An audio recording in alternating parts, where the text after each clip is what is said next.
Oui, bonsoir à toutes et à tous. Alors, vous avez entendu parler des obligations légales de débroussaillement. Donc, il nous a paru important de faire comment dire, un rappel sur cette obligation légale. C'est dans la loi.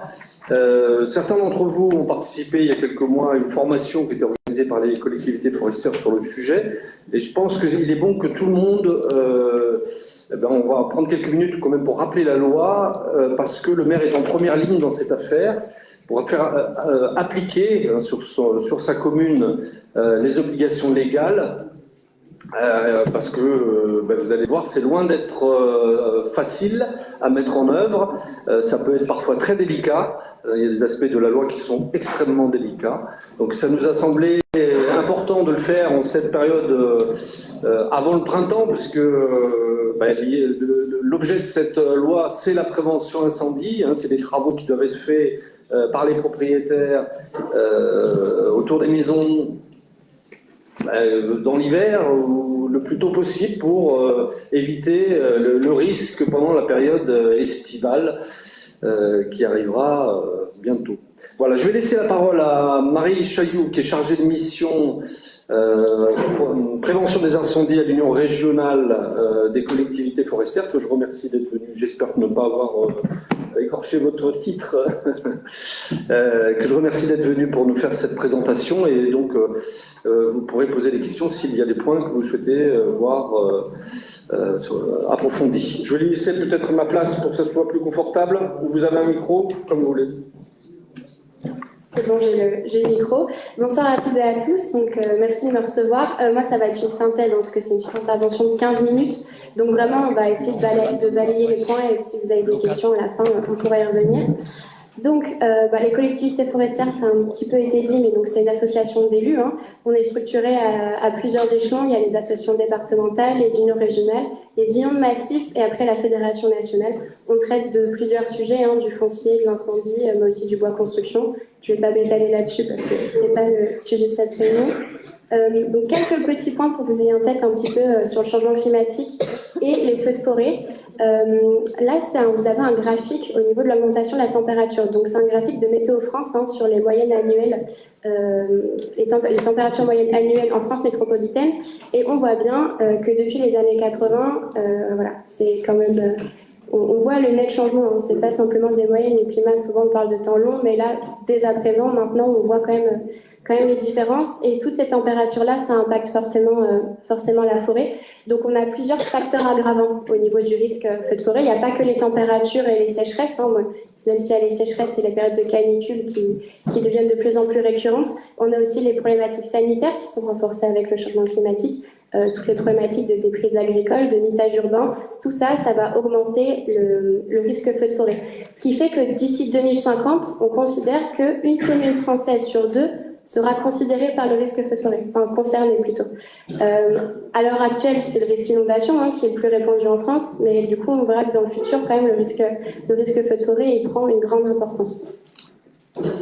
Le risque feu de forêt, même si on parle de risque naturel, en réalité, il est quand même assez loin d'être naturel, parce que 9 feux sur 10, c'est d'origine humaine, donc pas forcément d'origine malveillante. Comme on le voit là, la malveillance à l'échelle nationale, ça représente entre guillemets 40% des feux. La grosse partie des départs de feu, ça reste quand même de l'imprudence et des accidents. C'est pour ça qu'il y a vraiment des gros leviers d'action qui sont possibles sur ce risque pour vraiment le réduire. Parce que les causes naturelles, c'est la foudre, aujourd'hui c'est moins de 5% des départs de feu. Donc c'est pour ça que vous avez vous aussi un gros rôle et des grosses responsabilités en tant qu'élu. Donc que je vais essayer de vous énumérer tout de suite. Nous, collectivités forestières, on présente souvent ça avec le avant, pendant et le après, parce que vraiment vous avez des rôles sur tous les temps de la crise et de la prévention de ce risque. Tout d'abord, dans le temps de l'avant, c'est vraiment le temps de la prévention, de l'information et de la sensibilisation à vos administrés, par exemple. C'est aussi le temps des questions d'urbanisme et d'aménagement de votre territoire. Le pendant, là, ça va être la gestion de la crise, votre rôle de directeur des opérations de secours, mais ça, j'y reviendrai. Et enfin, sur le après, le post-incendie, là encore, l'élu, vous êtes vraiment au cœur de la crise, au cœur de la gestion et de la restauration des espaces. Les enjeux à ne pas perdre de vue, c'est tout d'abord la protection des personnes et des biens. C'est bien dans ce sens-là, même si sur mon diaporama, c'est dans le mauvais sens, il y a une petite erreur. Donc c'est la protection des personnes, des biens et de la forêt. C'est dans ce sens-là aussi qu'interviennent les politiques de secours et de lutte. Ça, c'est quelque chose qu'il faut que vous ayez en tête. Ensuite, au niveau des obligations légales de débroussaillement, notamment, il faudra prendre en compte les besoins des services de lutte. Donc là, souvent, les pompiers peuvent vous l'expliquer, c'est tout ce qui va être les gabarits, prendre en compte les moyens humains, mais aussi les temps d'intervention. Et enfin, vous, en tant qu'élu, ça va être tout ce qui va être la cohérence des politiques publiques et d'aménagement de votre commune. Pour ce faire, vous avez plusieurs compétences. Tout d'abord, vous avez la compétence régalienne, avec votre pouvoir de police en tant que maire. Vous avez vos compétences politiques avec l'aménagement de votre commune. Et enfin, tout ce qui va être maîtrise d'ouvrage, DECI ou DFCI. Donc, sur le temps de l'avant, vous êtes de véritables acteurs de la prévention. Il y a plusieurs cadres et références réglementaires là-dessus. Tout d'abord, les obligations légales de débroussaillement à l'échelle nationale, elles sont cadrées dans le Code forestier. Ensuite, c'est décliné par département avec les arrêtés préfectoraux. Et là, chaque département a un petit peu sa propre réglementation avec des distances qui varient. Ensuite, au niveau du Code de la sécurité intérieure, ça vous concerne aussi, notamment tout ce qui traite des PCS et des PICS, donc des plans communaux de sauvegarde avec l'élu référent sécurité. Et enfin, le pouvoir de police, c'est avec le Code des collectivités territoriales, pardon. Donc, vous, dans le Lot, l'arrêté préfectoral des obligations légales de débroussaillement, il date de 2012. Donc, ça fait quand même presque 12 ans maintenant que vous en avez un dans le Lot. Et après, il y a aussi un arrêté préfectoral d'emploi du feu. Donc, pour le temps de l'avant et de la prévention, ce qui a une nouveauté avec la loi Matras de 2021, ça a été l'instauration d'un élu, du coup, qui est chargé de toutes ces questions de sécurité et de prévention du risque incendie. C'est obligatoire si jamais vous n'en aviez pas déjà un. Si vous avez un élu référent sécurité, ce n'est pas obligatoire d'en avoir un nouveau. Mais voilà, il va être vraiment important. Et c'est un point important parce que souvent le maire se retrouve un petit peu seul face à ces problématiques-là et c'est vraiment le but d'avoir un bras droit ou quelqu'un d'autre qui se sent concerné par ces problématiques. Enfin, autre nouveauté de la loi Matras, c'est l'extension en fait des plans communaux de sauvegarde. Avant, les plans communaux de sauvegarde, c'était simplement pour les communes qui étaient soumises à des PPR, donc à des plans de prévention des risques. Aujourd'hui, c'est toutes les communes qui sont classées à risque. Donc ça s'étend vraiment énormément. Comment savoir si vous êtes classé à risque? Ça, vous le trouvez dans le dossier départemental des risques majeurs. Là, vous avez la liste de toutes les communes avec tous les risques qui sont concernés. Donc le plan communal de sauvegarde, il est arrêté par le maire. Autre nouveauté, il doit être mis en simulation tous les 5 ans. C'est-à-dire que vous devez faire des exercices de gestion de crise. Ça, pourquoi? C'est simplement pour avoir les bons réflexes, être sûr déjà que votre PCS est à jour et que vous le connaissiez en fait, tout simplement, au cas où de crise. Comme ça, vous pouvez intervenir beaucoup plus rapide et ça développe les bons réflexes. Du coup, le plan intercommunal de sauvegarde, ça c'est une nouveauté aussi de la loi Matras, il devient obligatoire pour toutes les intercommunalités dont une de ces communes est soumise à un PCS. Donc toutes les intercommunalités de France, parce que globalement, les risques naturels concernent quand même beaucoup de communes. Deuxième autre chose que vous avez à faire, vous, dans la prévention, c'est le DICRIM, donc le document d'information communal sur les risques majeurs. Là, c'est vraiment un document de pédagogie, en fait, à destination de vos administrés pour qu'ils aient connaissance des risques sur la commune. Souvent, c'est un petit peu une déclinaison à l'échelle communale du DDRM. Voilà. Il y a une petite cartographie, mais c'est quelque chose vraiment de pédagogique. Alors, les obligations légales de débroussaillement. Donc, dans l'avant, forcément, vous, en tant qu'élu, vous avez 2 types de rôles et d'obligations. Tout d'abord, ça va être les obligations qui sont liées à vos propres obligations légales de débroussaillement en tant que propriétaire sur votre commune. La mairie n'est pas exempte de faire son débroussaillement. Et enfin, vous avez aussi les compétences qui sont liées à vos obligations, qui sont liées à vos compétences régaliennes. Ça va être tout ce qui est au titre du contrôle, mais ça, j'y reviendrai après. Donc, les obligations légales de débroussaillement, c'est pas une obligation qui est récente. La loi, elle date de 1985, donc ça fait quand même un petit moment que ça existe. L'arrêté préfectoral du Lot, comme je disais, il date de 2012. Vous avez un guide technique à l'échelle nationale qui fait une centaine de pages, qui est assez costaud. Je ne vous conseille pas forcément de le lire, sauf si vous y cherchez une information très précise. À l'heure actuelle, il y a eu une petite modification. Il y a eu la nouvelle loi de juillet 2023 qui a changé quelque chose. Donc, le guide technique sera mis à jour. Mais voilà, à l'heure actuelle, vous pouvez quand même trouver 90% des informations à jour. Qui est concerné par ces obligations légales de débroussaillement? C'est toutes les propriétaires de construction, chantiers, installations, ainsi que les voies d'accès.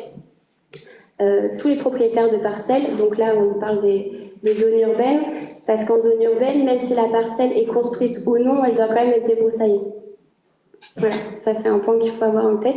Et enfin, les gestionnaires des infrastructures linéaires. Après, pour les linéaires, ce n'est pas au niveau du contrôle, c'est pas la compétence du maire. Enfin, je parle des grands linéaires type autoroute, voies ferrées, etc. Là, c'est la compétence du préfet. Je ne sais pas si je suis juste passée au niveau de comment savoir où se situent ces zonages des obligations légales de débroussaillement. Vous avez depuis l'année dernière sur le site Géoportail la couche. Alors c'est tout ce qui est en jaune là, donc ça fait des gros patatoïdes. En fait, c'est tout ce qui concerne les massifs de plus de 4 hectares, plus une zone tampon de 200 mètres autour de ces massifs. Donc là, cette zone rose, elle ne fait pas le distinguo entre le massif et la zone tampon, donc c'est pour ça que ça fait vraiment une zone assez importante. Donc c'est vrai que quand on regarde la carte du Lot, il y a quasiment tout le département qui est concerné par ces obligations légales. Où faut-il débroussailler? Donc hors zone urbaine, ça va être sur 50 mètres autour des habitations de toute nature et donc aussi au niveau des voies d'accès privées. Dans le Lot, là, normalement, au niveau des voies d'accès, c'est jusqu'au talus qu'il faut débroussailler. Et en zone urbaine, donc je le disais tout de suite, mais c'est la totalité des parcelles, même si elles ne sont pas construites. Ça, souvent, on l'oublie un petit peu, mais il faut l'avoir en tête.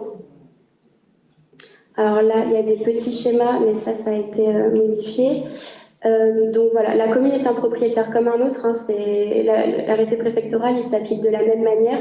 Vous pouvez même, c'est arrivé très peu de fois, hein, mais si jamais la commune ne réalise pas elle-même son débroussaillement, ça peut être un contrôle du préfet et des sanctions préfectorales. Alors, à l'heure actuelle, c'est pas encore arrivé, mais sachez que ça peut exister. Donc, c'est ce que je disais tout à l'heure, dans les massifs et dans la zone de 200 mètres autour des bâtiments. Au niveau du contrôle de ces OLD, le maire est en partie responsable du contrôle. En tout cas, lui, il est vraiment responsable de la bonne application des obligations légales sur le territoire de sa commune. Dans certains départements, ça va être l'ONF ou la DDT qui entament des phases de contrôle. Et sachez qu'en premier lieu, vraiment, au final, cette compétence-là, elle repose sur vos épaules, même si ça peut être assez lourd. Donc le maire, lui, il assure le contrôle. Et si jamais les travaux ne sont pas faits après plusieurs mises en demeure et des menaces d'amende, etc., il y a plein de procédures, la mairie doit pourvoir aux travaux d'office. Ça peut arriver, c'est assez rare, hein, ça représente peu de cas, mais à la fin, c'est à vous de le faire au final.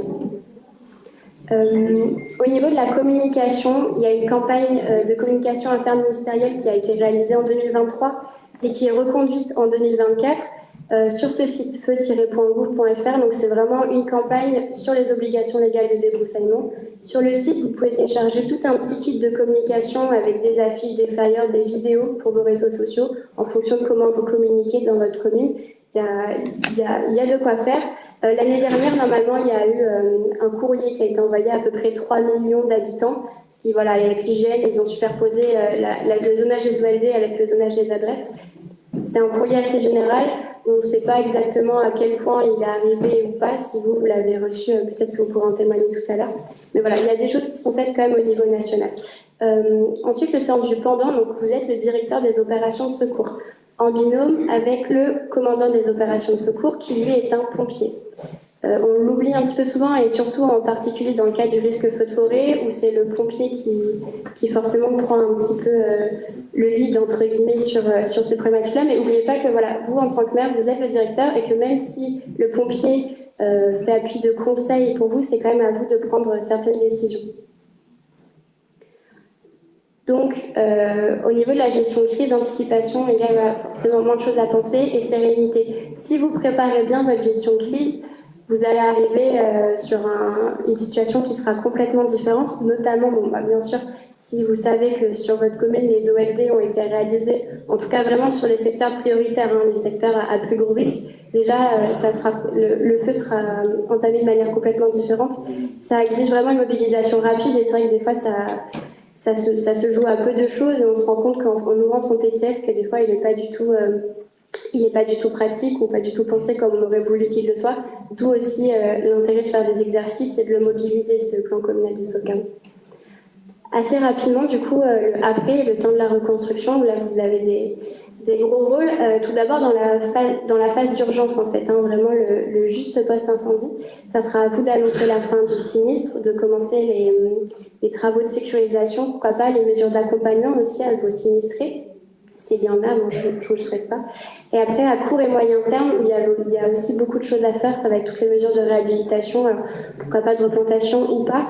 Mais c'est vrai que je ne l'ai pas mentionné tout à l'heure, mais sur le avant, pendant, après, il y avait des flèches comme ça qui faisaient le tour.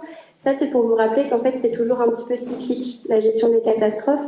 C'est comme ça, c'est-à-dire que même vos premières actions post-incendie, au final, ça sera vos premières actions de prévention pour prévenir un prochain incendie qui peut-être se produira dans 2 ans, dans 5 ans, dans 50 ans, on ne sait pas.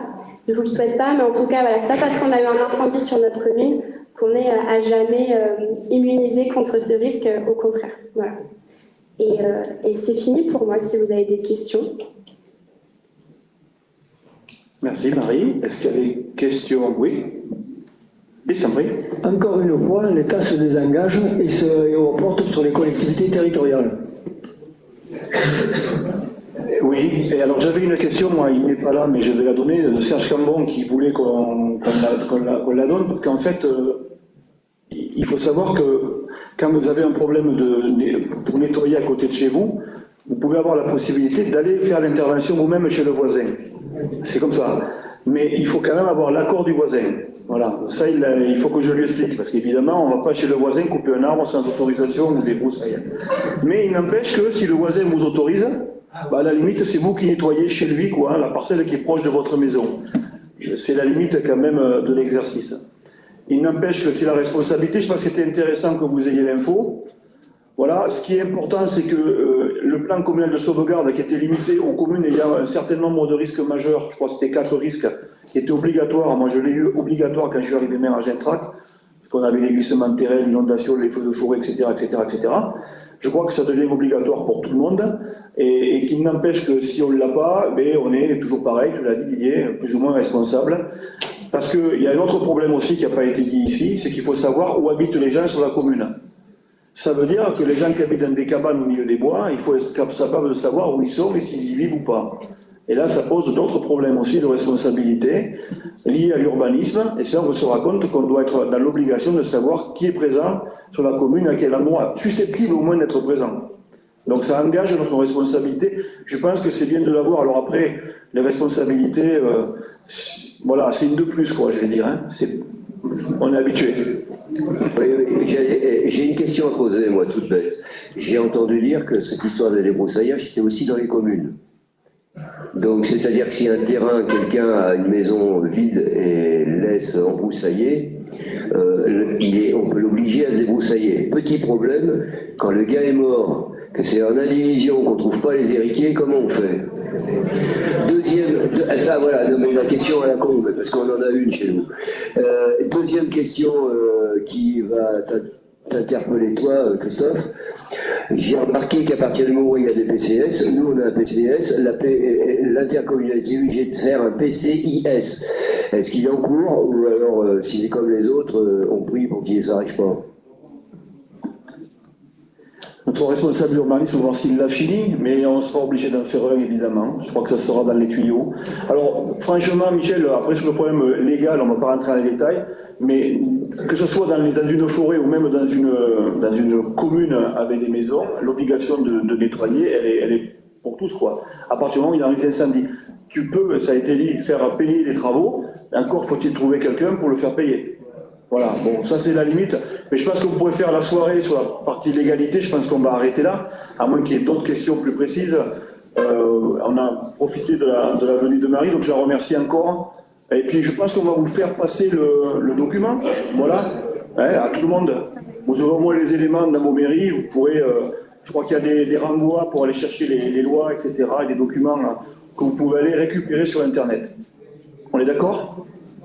Merci encore.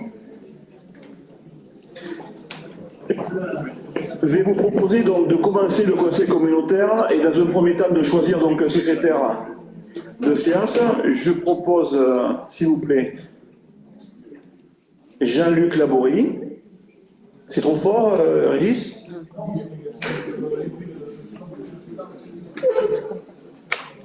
Eh bien, donc il faut arrêter de parler, alors c'est ça. On est bon.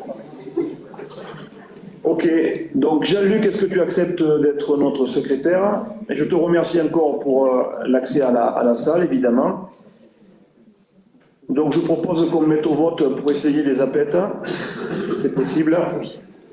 Le vote est ouvert.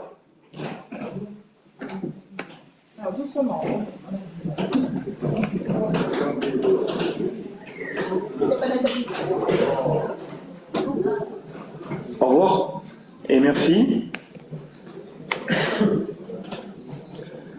Alors, on est bon? Oui, 80-100%, donc je pense que c'est bon. Merci à tous. Donc Jean-Luc, une élection à l'unanimité. Voilà. On va commencer donc par les affaires générales. Et le premier point, en fait, est une mise à jour de quelque chose qui aurait dû être fait depuis quelque temps, qui vient d'une erreur. Alors, je vais vous montrer les éléments sur la compétence, en fait, économique. Jean-Claude précisera, donnera quelques éléments de plus. Je vais vous donner quelques éléments qui sont dans le dossier, que vous pouvez lire. Il n'y a rien au niveau graphique. Il n'y a pas une diapo, si elle va arriver. Voilà. Voilà, donc quelques rappels.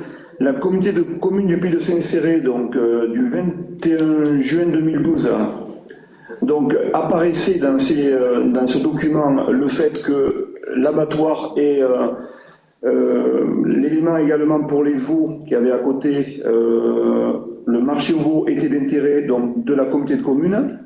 Donc l'abattoir et la création d'un marché couvert qui était prévu au départ.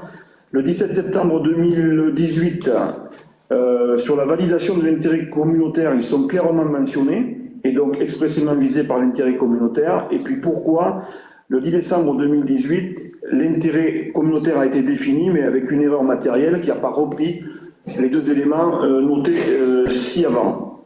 Voilà. Mais depuis, même si ça n'a pas été noté, la communauté de communes n'a jamais cessé d'exercer cette compétence et assurer ses responsabilités. Et du fait de la fusion, donc un certain nombre de compétences obligatoires doivent être précisées maintenant, puisqu'on est sur un élément un peu final de la communauté de communes. Donc dans la gestion du développement économique, on a d'autres éléments, donc je vous donne quelques pistes là. La création, l'aménagement, l'entretien et la gestion des zones d'activité industrielle, commerciale, tertiaire, artisanale et touristique, la politique locale du commerce avec les activités, le soutien aux activités commerciales d'intérêt communautaire, la promotion du tourisme, par exemple avec la création et la gestion de l'office du tourisme, on l'a fait d'ailleurs à Rocamadour. Donc ça, ce sont des éléments. Et donc aujourd'hui, je vous demande de légaliser en fait ce qui est de fait depuis déjà presque une dizaine d'années, même bon, pas tout à fait. J'ai dit 2018, c'est ça? Voilà.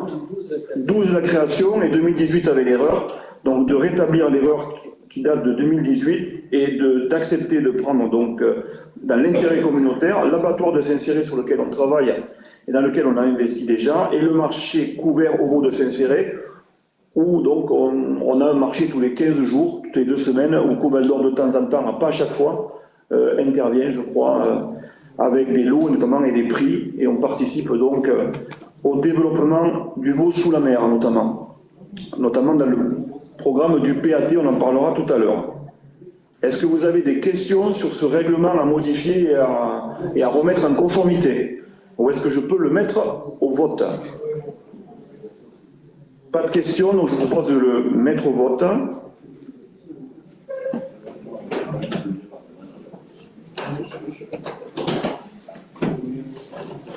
Merci.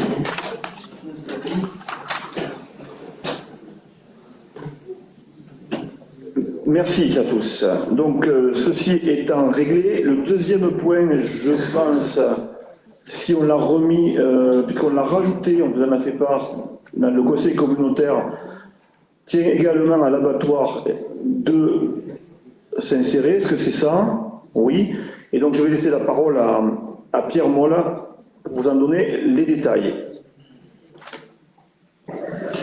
Bien, je ne vais pas refaire l'historique de l'abattoir et les améliorations et les quelques difficultés que rencontre l'abattoir actuellement, simplement pour dire que l'exercice 2023 a été perturbé par pas mal de choses exceptionnelles.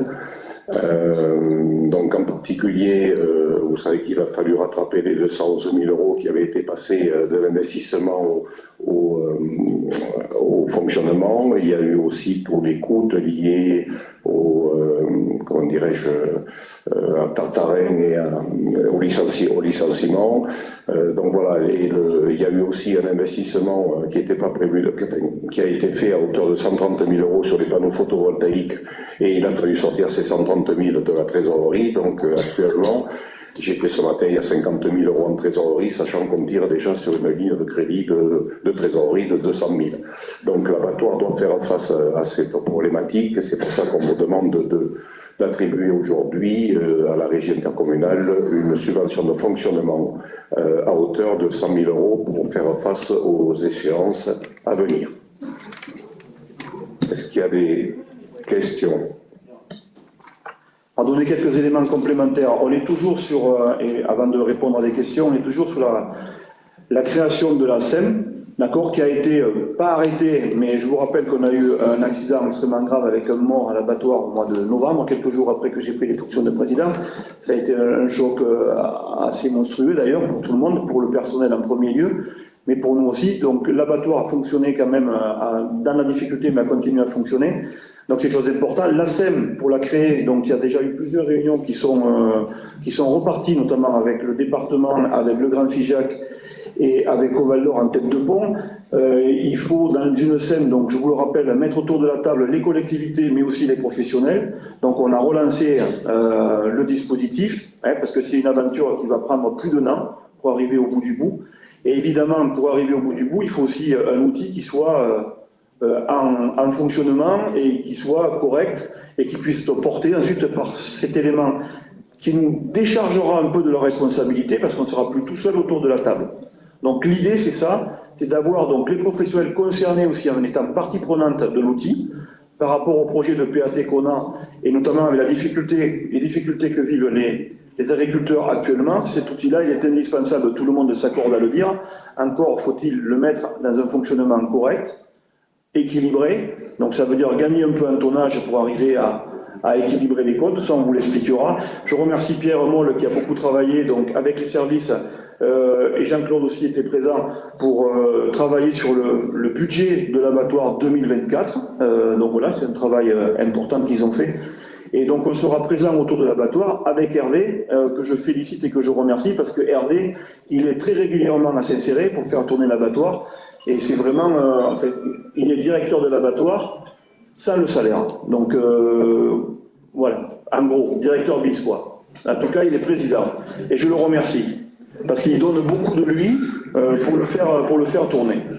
Voilà, donc je voulais donner ces éléments de fond, et s'il y a des questions, maintenant, on va bien y répondre, évidemment. Moi j'ai une question toute bête, juste une. Tous les ans on rajoute, ça ressemble un peu au tonneau des Danaïdes. Quand est-ce que ça arrêtera et quand est-ce qu'on fera les rustines sur ce tonneau? Alors on va prendre la question aussi, la deuxième question, on répondra peut-être aux deux en même temps, si c'est peut-être les mêmes. Merci Christophe. Michel, j'allais un petit peu dans ton sens. Moi, quand j'écoute Pierre raconter un petit peu, je suis chef d'entreprise, hein, comment se passe l'économie au niveau de l'abattoir. On investit, après on prend dans la trésorerie et à la fin on ne comprend pas qu'il ne reste pas assez d'argent. Ça me surprend un petit peu. Je lis la pièce jointe qu'il y avait dans la convocation sur le conseil communautaire d'aujourd'hui. Des recettes en termes de déchets sous produits animaux n'ont pas été encaissées, 36 000 €, et ont généré des surcoûts de traitement supplémentaires, 46 000 €. Ça fait 82 000 € supplémentaires qui n'ont pas été prévus. Et la dernière question que j'avais, c'est la plus importante, je pense. Il y a un surcoût lié au licenciement ou au maintien en poste de l'ex-directeur et de la régisseuse, 315 000 €. Je trouve ça énorme. J'aurais aimé avoir des explications. Merci.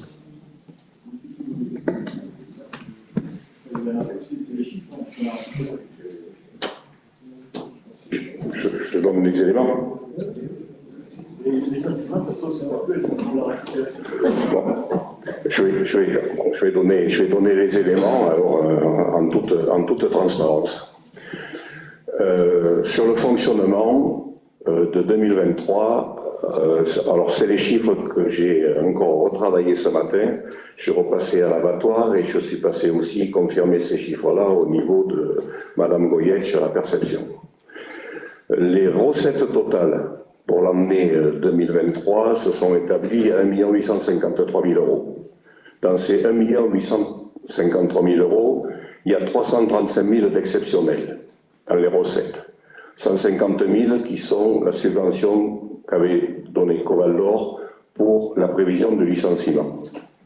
Il y avait une reprise de subvention à hauteur de 83 000 euros, une reprise de provision de créances douteuses à hauteur de 61 000 euros, qui était Messac Viande, dont on pensait que bon, la provision a été reprise, tant mieux.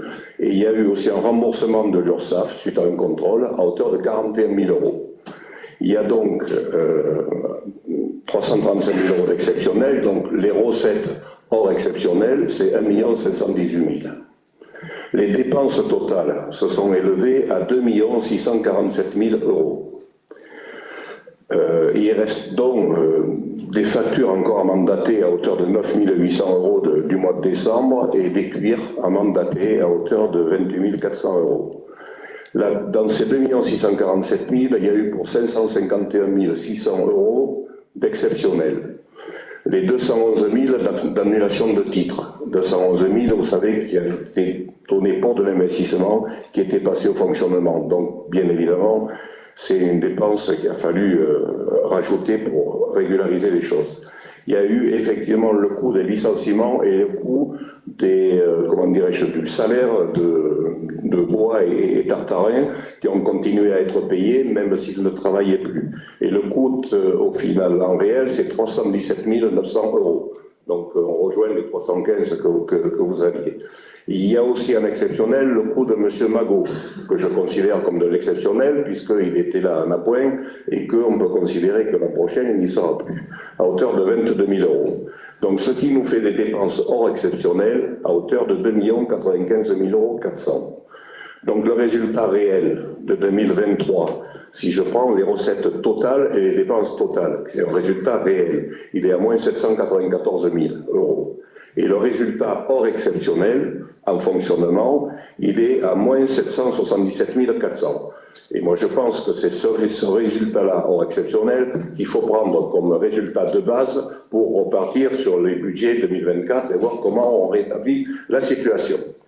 Ça, c'était le fonctionnement. Le résultat d'investissement, il est positif de 338 000 euros. Mais pour l'instant, je préfère raisonner abattoir uniquement sur le fonctionnement pour savoir où on va. Mais il n'empêche qu'il faut quand même regarder l'investissement avec un résultat.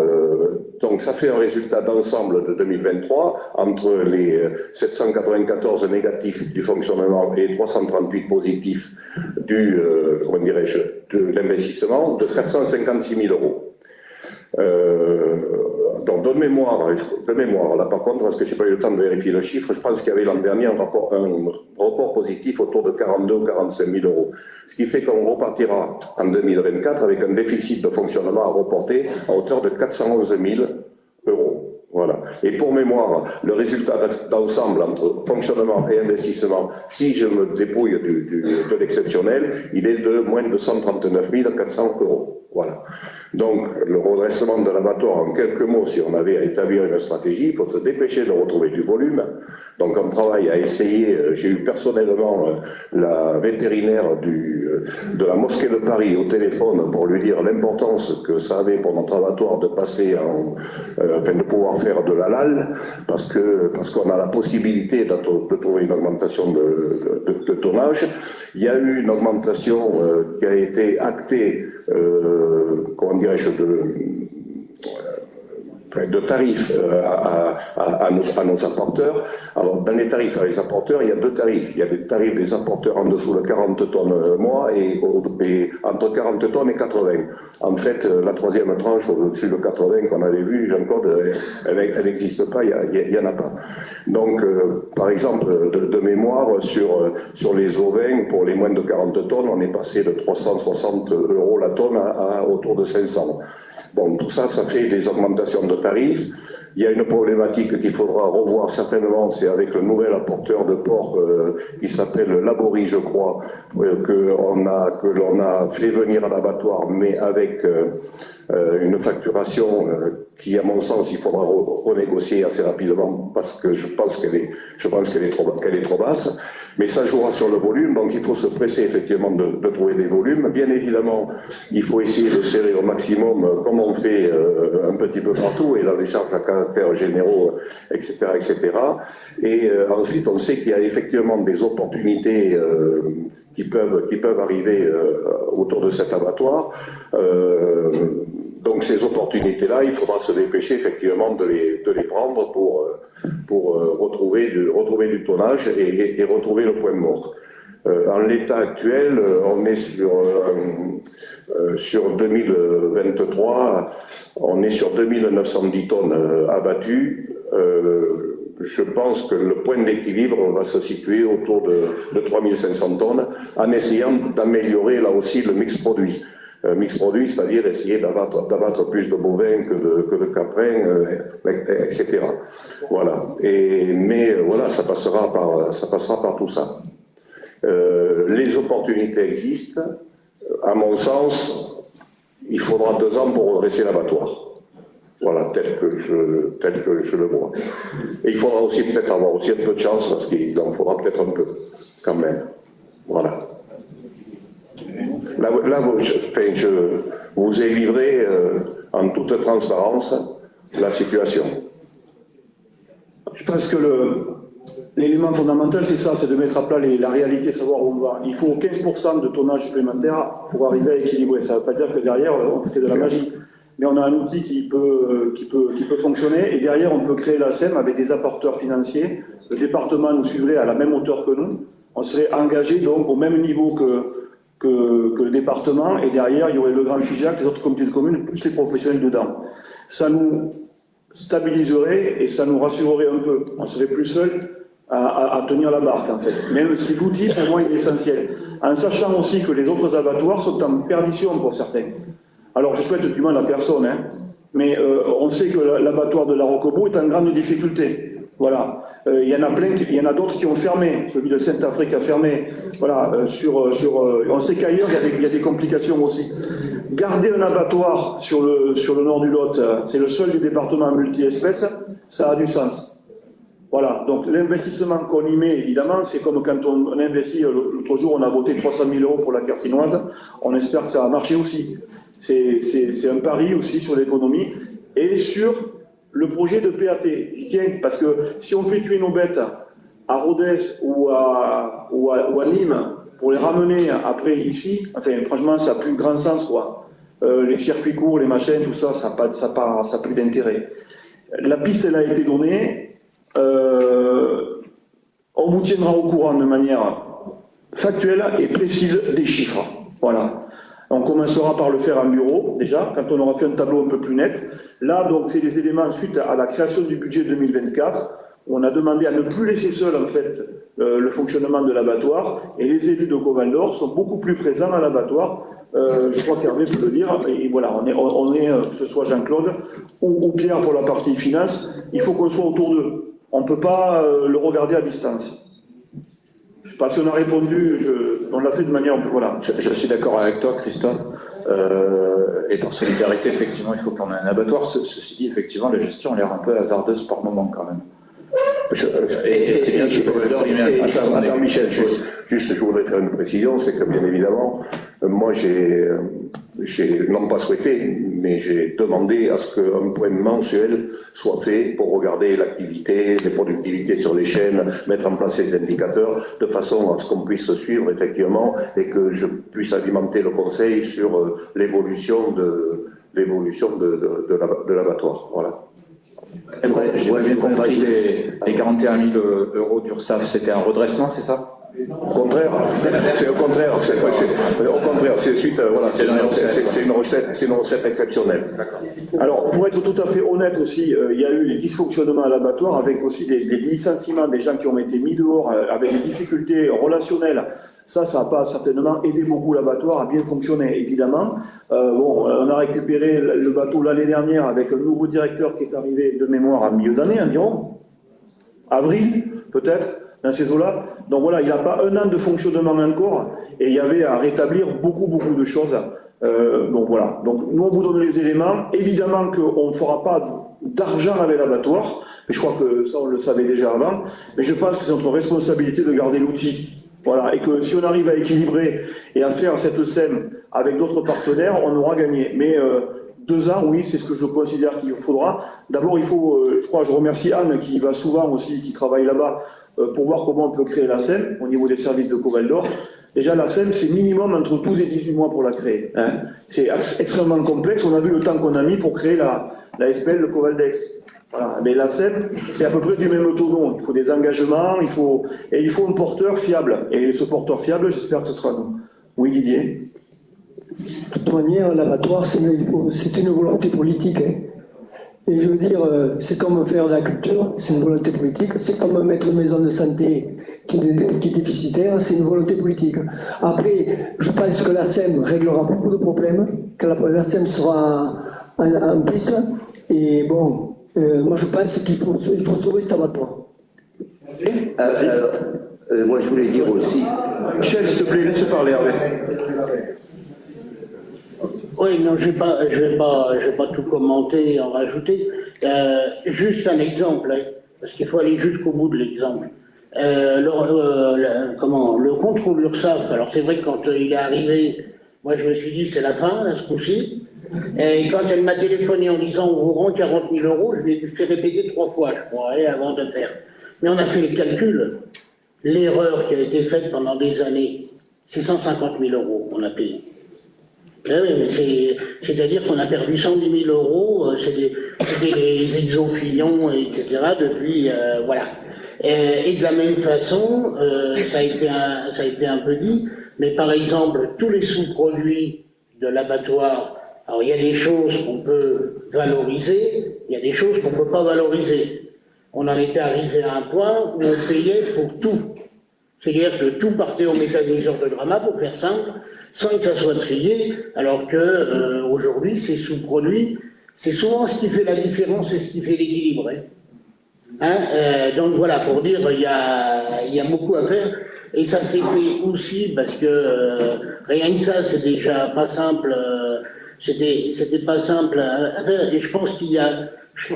Moi, je reconnais une erreur qu'on a fait en 2023, c'est de vouloir à la fois gérer avec le regard de la régie, celui qui est toujours la comptabilité telle qu'elle doit, enfin la gestion telle qu'elle doit se faire, mais on a voulu aussi essayer de le transformer en qu'est-ce que ça ferait dans une entreprise privée, et je crois que ça nous a parfois plutôt embrumé de l'esprit que vraiment simplifier et comprendre la situation. Puis je crois qu'il faut le dire, c'est que parallèlement à la situation, on avait une qualité du travail et une situation dans l'abattoir où on est passé très proche de la fermeture. C'est-à-dire que si on n'était pas intervenu à plusieurs fois auprès... Moi, j'ai été 6 fois dans le bureau de la préfète l'été dernier pour lui dire non, fermez pas, on va s'en sortir. Aujourd'hui, il y a eu un contrôle de la FINA au niveau national. Le contrôle, quand il est sorti, normalement on aurait dû pleurer, on avait plutôt le sourire. Et on avait 3 objectifs à faire, il y en a déjà 2 qui sont remplis et validés. Bon, le 3e, c'est de la paperasserie, le 3e. C'est toute la démarche de sécurité.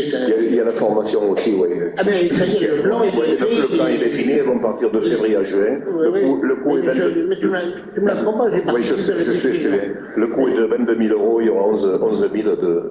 Mais je pense qu'on va aller plus loin dans le financement extérieur pour la formation.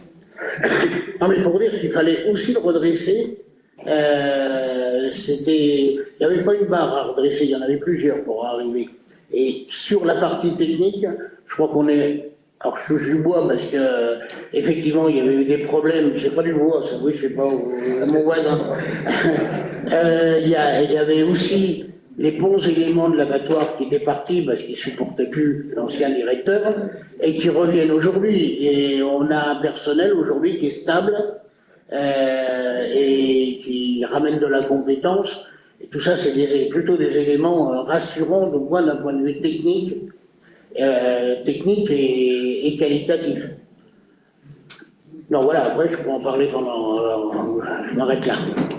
Après, juste rappeler une chose, hein, c'est qu'on nous avait vendu le licenciement des deux pour 150 000 euros, qu'il y en a pour 320 000 euros. Moi, on l'a un peu dit tout à l'heure, mais tous ceux qui gravitent autour des collectivités locales et qui pensent que c'est des pompes à fric, hein, parce que le service, il n'a certainement pas été à la hauteur quand un avocat se trompe entre le brut et le net. Merci Hervé. C'est vrai qu'on se demandait, avec le nombre de voyages que tu faisais avec la préfecture, s'il n'y avait pas eu une idylle avec la préfète et toi. Tu voulais dire ça, pardon. Jean-François.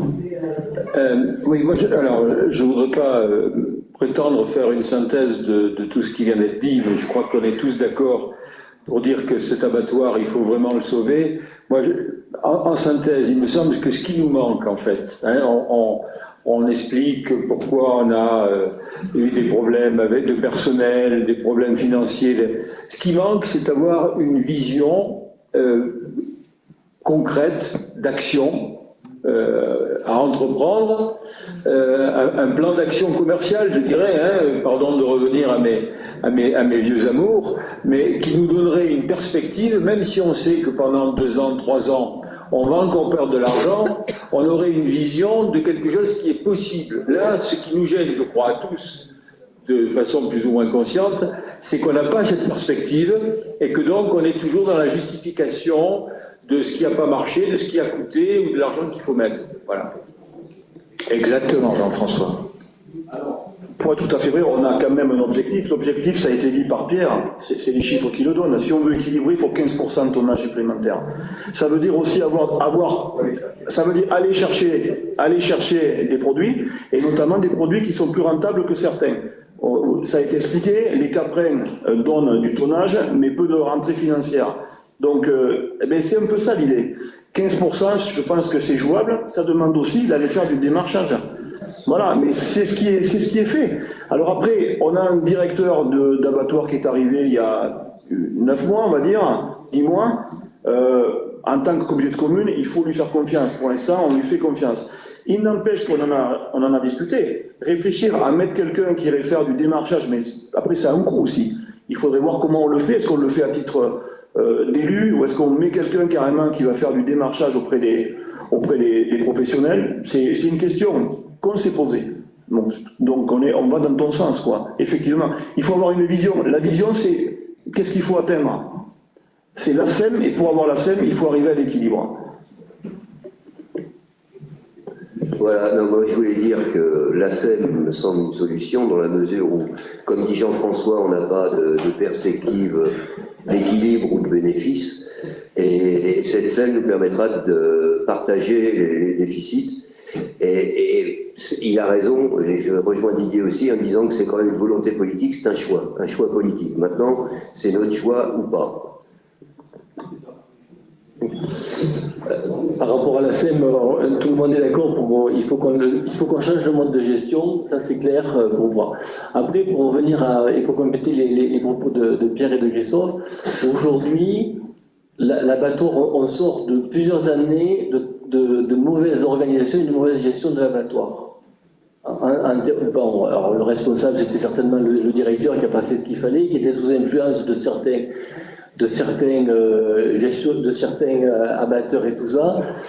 Moi, je pense beaucoup parce que les tarifs n'ont pas été augmentés pendant plusieurs années. Il y avait une organisation d'abattage défaillante parce que les gens, ils arrivaient n'importe quand. Ils disaient, moi j'ai des bêtes à abattre, que ce soit des veaux, des vaches, des cochons, il fallait les abattre dans l'heure qui suivait ou dans la journée. ça changeait toutes les chaînes, donc du nettoyage entre-temps, des consommations d'eau hyper importantes. Voilà, il faut reprendre tout ça. Aujourd'hui, le nouveau directeur est en train de le mettre en place, de réorganiser tout ça, de le faire. Ça ne peut pas être opérationnel comme ça du jour au lendemain. Ce qu'on a constaté avec Pierre Tour, c'est que le tonnage 2023 il n'est plus en baisse par rapport à 2022, il a même légèrement progressé par ce qu'on peut constater. On va nous prendre des chiffres sur une année pour voir l'évolution. Les perspectives semblent bonnes avec notamment les ports, plus de ports qui vont être abattus rapidement avec la Borie. Peut-être les vaches au niveau halal, si on peut y arriver, ça sera du plus en plus. Le tonnage, je pense qu'on est dans le bon sens. Plus une rééquilibrage de la tarification qui est faite. Alors, moi, j'ai demandé à ce qu'on ait un impact, la tarification a démarré au 1er janvier. Moi, je vais demander au directeur qui me chiffre, qui nous donne l'impact, si avec le même tonnage 2023, si avec le nouveau tarif, qu'est-ce que ça va donner. Bon, déjà, on aura une idée un peu de l'évolution du chiffre d'affaires et avec les mêmes charges, comment ça peut changer. Bon, on va y arriver, mais il va falloir un peu de temps et malheureusement, le temps va nous coûter aussi un peu d'argent derrière. Bien, je propose, après pas mal d'explications et du temps, mais il fallait le poser. De toute façon, on vous tiendra au courant, que ce soit en bureau ou en conseil communautaire, de l'évolution. Enfin, la règle, c'est d'être transparent. Voilà. Après, ça concerne aussi des gens qui viennent abattre, etc. Donc, quelquefois, on intervient avec des normes, etc. Donc, il faut savoir aussi que là, aujourd'hui, on n'est pas retransmis en direct. Hein, voilà, parce je voulais justement vous faire part du problème de Virginie Bourdon, et donc je ne souhaitais pas que ça soit public. Donc voilà. Mais c'est enregistré. Il faut savoir que les conseils communautaires sont enregistrés et mis en direct sur Facebook. Donc il faut aussi faire attention, évidemment, quand on met en cause quelqu'un ou qu'on cite quelqu'un, ça peut avoir une importance, je préfère vous le dire aussi. Voilà, je propose qu'on mette au vote donc cette somme de 100 000 € qui permettra donc à l'abattoir de fonctionner sur le budget 2024.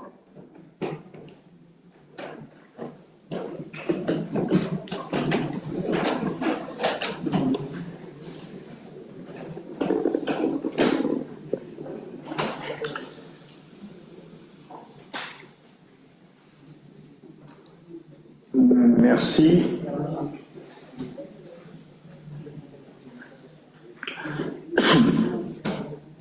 Merci.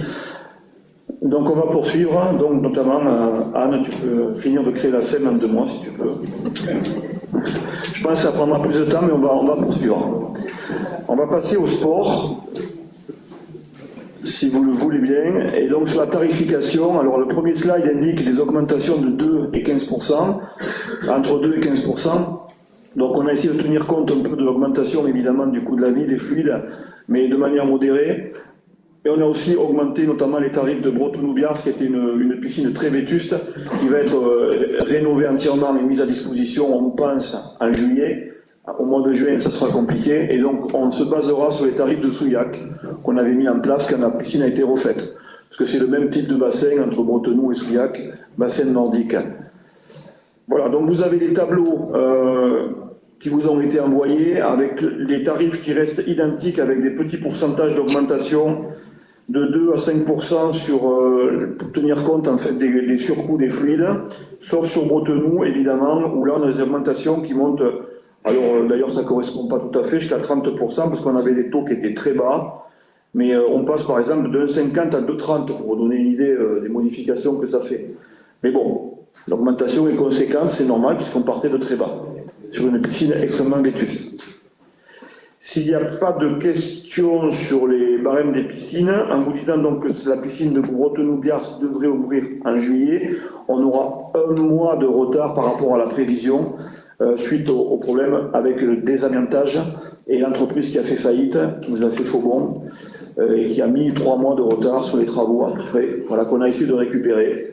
Donc on espère qu'on pourra ouvrir en juillet. Les enfants, pour les écoles, on pourra rattraper le coup en septembre-octobre, que les écoles du bassin pourront aller à la piscine de Biars-Bretenoux en septembre jusqu'à à peu près mi-octobre. Et donc ce qu'ils n'auront pas pu faire en juin, ben, ils le feront en septembre jusqu'au 15 octobre. Comme ils le font d'ailleurs sur Gramat ou sur Signac. S'il n'y a pas de questions, je vous propose de mettre au vote les tarifs.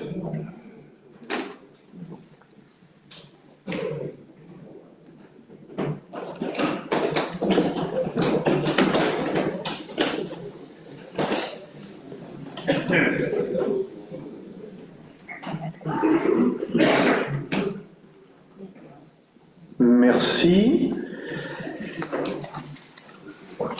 Et donc après le sport, la culture, la tête et les jambes. Et je vais laisser la parole à Frédéric. Merci, merci Président, bonsoir à toutes et tous. Donc, culture, comme chaque année, il s'agit de demander des financements auprès de l'État via la DRAC, la Direction Régionale des Affaires Culturelles, qui reste un partenaire privilégié, bien sûr, de Coval d'Or pour sa politique culturelle. Alors, c'est en 3 points. Le premier concerne la Convention territoriale pour la généralisation de l'éducation artistique et culturelle. En quoi ça consiste? C'est pas une nouveauté, hein, ça fait 4-5 ans que nous en sommes. Nous organisons une résidence d'artistes que nous accueillerons, et cet artiste, durant l'année scolaire, va, avec différents publics, faire découvrir sa pratique, ses inspirations, et pouvoir faire toucher du doigt à ces publics ce qui est, donc, en l'occurrence, les arts plastiques, ce que sont les arts plastiques, pardon. Donc, la résidence d'artistes a commencé en 2023 et continue bien sûr 2024. Plusieurs groupes de personnes sont concernés. Il y a généralement des scolaires, il peut y avoir aussi des personnes âgées, des personnes en situation de handicap. On a travaillé 2 années de suite avec le foyer Marthe Aubin de Gramat, par exemple, pour des personnes malvoyantes ou non-voyantes, en l'occurrence. Donc, l'artiste qui a été choisi cette année s'appelle Anaïs E. Et comme vous le savez, 2024, c'est l'année du sport. Enfin bon, c'est tous les ans le sport, mais cette année un peu plus. Et donc, la culture va donc la tête et les jambes, hein, comme vous le disiez, Président. Et Anaïs E va proposer donc à ces groupes tout simplement d'inventer un nouveau sport, voilà. Donc avec des règles, avec pourquoi pas des îles, des vêtements, tout ce qu'on voudra, mais au travers du prisme culturel évidemment. Et cette démarche nous a particulièrement séduit. Voilà. Sur cette convention territoriale, le deuxième point aussi, ça a été en 2020, on a recruté donc une chargée de mission, donc dont la mission est d'organiser et de mener à bien donc la résidence d'artistes, et aussi un rôle très très important de médiation au sein de l'exposition donc qui se passe chaque année donc à la salle Saint-Martin de Souillac. Donc pour ce premier point, nous demandons à la DRAC un montant de 15 000 €. Voilà. Pour le deuxième point, on aborde la lecture publique. Hein, c'est un volet très très important de la politique culturelle de Coval d'Or. Donc nous avons signé avec la DRAC un contrat territorial de lecture, un CTL. On l'avait signé en 2019, donc pour 3 ans. Le but, hein, c'était de professionnaliser bien sûr le réseau de lecture publique, parce que le constat qui a été fait, il y a un gros travail qui a été fait en 2019 par le service culture de Coval d'Or, qui a établi un diagnostic, si vous voulez, des plus de 30 points lecture qu'il y a sur le territoire, et voir les pratiques qu'il y avait. Et en fait, ils se sont rendus compte, ça a surpris personne, hein, que ces points lecture avaient un tout petit peu de mal à fonctionner, que souvent ils étaient tenus ou animés par des personnes d'un certain âge, hein, voilà, des bénévoles qui avaient du mal à renouveler donc, leurs équipes, qui avaient du mal à dynamiser. Donc la première idée, ça a été effectivement de construire et de bâtir ce réseau et de faire en sorte que tous ces bénévoles puissent se rencontrer, échanger leurs pratiques et leurs bonnes pratiques. Et la deuxième idée, ça a été aussi, et ça c'était une idée qui était complètement novatrice, hein, vous la connaissez tous, hein, c'est les bibliothécaires itinérants.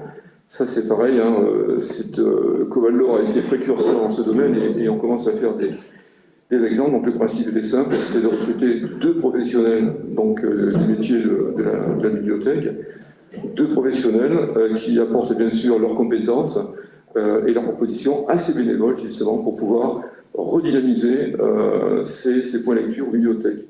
Donc en 2021, ces bibliothécaires ont été recrutés et 10 points lecture ont été non pas sélectionnés parce qu'il fallait être volontaire, mais elles ont pu commencer à travailler sur 10 points lecture, avec beaucoup de succès par ailleurs. En 2022, donc, il y a 4 nouvelles bibliothèques qui ont rejoint le dispositif. Enfin, c'est un dispositif, on rentre et on sort. Une fois que l'accompagnement n'est plus nécessaire, on passe à un point de lecture suivant. Voilà. Et on s'adapte bien évidemment aux demandes des bénévoles. Voilà. Et en 2024, bien sûr, on va continuer cette mission qui est ô combien intéressante. Donc, pour ce contrat de territoire de lecture, donc, ce CTL, on demande la modique somme de 35 000 €, c'est ce que nous demandons habituellement. Ça, c'est le deuxième point. Et enfin, pour le troisième point, ça concerne le festival Résurgence. Donc, je le disais cette année à l'année du sport, donc pour le festival Résurgence, ça sera aussi le cas, ça va s'appeler Sportive Attitude. Voilà. Le festival Résurgence qui a reçu donc, la reconnaissance de la DRAC depuis l'an dernier, puisque l'an dernier, nous avons touché 12 000 € de subvention de la DRAC pour ce festival. Donc, c'est vraiment qu'ils considèrent que ce festival répond à de nombreux critères de qualité. Et donc, cette année, nous demandons 15 000 €. Donc, si on additionne ces 3 points, la demande s'élève à 65 000 €. Et je vous demande de bien vouloir aller dans ce sens. Oui, Roland, pardon, c'est pas moi de dire oui. Si je comprends bien, Fred, on demande X euros, mais cela dit, ça nous coûterait, à part que je ne sache pas faire les additions, 212 507 €. Alors, il me surprendrait qu'ils ne sache pas additionner, Roland. Vous avez... Alors, oui, je suis d'autant plus satisfait d'avoir voté 100 000 € pour l'abattoir. Ça rejoint un petit peu ce qui se disait et ce que disait Didier. Ah oui, bien sûr. Oui. Un choix culturel à 212 507 ne suscite aucun commentaire. 100 000 € pour une structure qui génère de l'emploi suscite un certain nombre de commentaires. Ce sont des commentaires que je fais sur les commentaires. Je comprends, il n'y a pas de souci. Merci Frédéric. En tout cas, je voulais dire que je suis très, très content que le service culture travaille avec d'autres services de Coval d'Or sur Résurgence pour 2024 avec les Jeux Olympiques. Donc les enfants vont participer, les écoles. Et en fait, on va allier sport et culture. C'est pas fréquemment le cas, c'est pas si souvent le cas. Donc je trouve ça plutôt bien. On va mettre à l'honneur notamment Roger Couder, qui aurait été, je pense, très malheureux samedi soir s'il allait regarder le match. Voilà. Et puis on va pouvoir faire aussi des actions qui lient aussi donc la tête et les jambes avec des enfants qui participeront à des jeux culturels, notamment de réflexion, et puis du sport et de la culture mélangée. Et notamment un photographe aussi, moi je trouve ça plutôt intéressant, qui va prendre en photo des acteurs sportifs du territoire dans plusieurs sports différents, une quarantaine je crois, et qui donneront lieu à des expositions qui pourront se déplacer sur le territoire. Donc voilà. Alors j'ai pas développé, excusez-moi, j'ai pas développé, mais je propose de le faire dans une prochaine séance. Non mais développer le Résurgence. Voilà, je voulais dire, j'étais content que ça soit en fait un travail collectif entre culture, sport et d'autres. Je crois qu'il y a d'autres.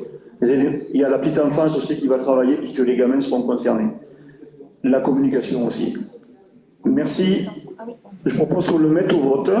Les demandes de subvention. Il y en a qui veulent prendre la parole, excusez-moi. Oui, Martine. Ça peut être après. C'était juste pour signaler comment les bibliothécaires itinérantes à qui nous avons fait appel dans le cadre de la mise en place de notre bibliothèque, ont été vraiment de très grand soutien, aussi bien au niveau de la mise en place que de l'animation, que du suivi des formations. Et c'est vraiment, les bénévoles ont vraiment apprécié leur soutien. Voilà, je tenais à le préciser. Merci. Merci Martine. Aussi les retours qu'on a de beaucoup de communes où les associations souvent sont en difficulté pour faire fonctionner. Et l'apport de Coval d'Or vient les structurer, ça c'est sûr. Je ne vois pas d'autres questions, donc je propose qu'on mette au vote cette demande de financement.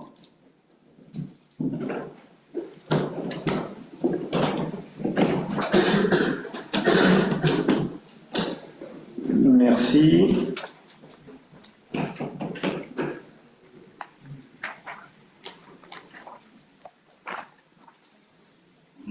Merci. Et donc on va passer à la politique patrimoniale. Alors j'excuse Guillaume Clédel qui est en déplacement pour son travail, qui sera donc à l'extérieur du département et qui ne pouvait pas être là ce soir. Et donc Francis, je crois, s'est porté volontaire et on a accepté sa candidature. Hein, voilà, pour la présentation qui suit. Oui, merci Président. Bonsoir à toutes et tous. Ben oui, donc je vous présente donc cette politique patrimoniale, donc c'est aménagement en cœur de village, donc c'est dans le cadre d'une petite ville de Debain, donc et ça intéresse bien sûr la commune de Vérac. C'est une opération d'aménagement d'une place, donc Émile Zola, donc ça fait partie d'une partie, donc je dirais, de l'ensemble de l'aménagement global donc, de cette agglomération, de cette ville-là, et qui est bien sûr concomitante donc, à l'aménagement de la MSP, donc, qui va se faire, donc, et qui va se dérouler donc, très prochainement. Donc tout simplement, c'est que la place doit être aussi donc, livrée, je dirais, en même temps que la MSP, donc autant que possible. Donc on aura comme ça une coordination donc, de l'ensemble de ces deux aménagements. Donc je dirais que cet aménagement-là est bien avancé, donc il va permettre donc, de dégager justement des financements, plein de financements donc, plutôt qui seront à faire donc, pour cet aménagement-là et dans le cadre bien sûr des PVI. Donc globalement, le montant des travaux donc, est de 256 100,50 euros, la maîtrise d'œuvre 15 000 euros et diagnostic 12 900 euros, donc ce qui fait un total d'engagement de 284 000 euros. En recette, donc, on a des financements, donc bien sûr l'État avec la DETR, donc abondé bien sûr donc, par le bonus donc, des PVD à hauteur de 40%, soit 113 600 euros. Donc la région Occitanie à hauteur de 20% pour 56 800. Le département du Lot qui est à hauteur donc, de 20% à 56 800 euros. Et il reste donc un autofinancement à hauteur aussi de 20% à 56 800 euros. Donc, ce qui fait qu'on a un équilibre, je dirais, des montants entre les recettes et les dépenses de 184 000 euros. Voilà, en ce qui concerne l'aménagement de cette place, donc Émile Zola, pour la commune de Vérac. Voilà, donc je vous demande donc bien sûr de solliciter donc, les subventions et bien sûr de lancer des consultations relatives donc bien sûr à cet aménagement-là. S'il n'y a pas de questions. Francis, je ne vois pas de questions. Loïc, tu veux rajouter quelque chose? Non, pas spécialement, c'était bien expliqué. Donc la place va être effectivement agrandie, notamment pour permettre d'accueillir le surplus de fréquentation lié aux deux nouveaux équipements qui vont être sur cette place, c'est-à-dire donc la maison de santé qui est portée donc par Coval d'Or et les services à la population, et ainsi que la nouvelle pharmacie qui est aujourd'hui dans un bâtiment assez vétuste dans le cœur du village et qui va être légèrement déplacé pour être à côté de la MSP. Donc c'est une première opération cœur de village, une première phase pour la commune puisqu'on a identifié d'autres endroits sur la commune. Donc voilà, c'est une première étape et on en est ravis. Merci. Donc je propose de le mettre au vote.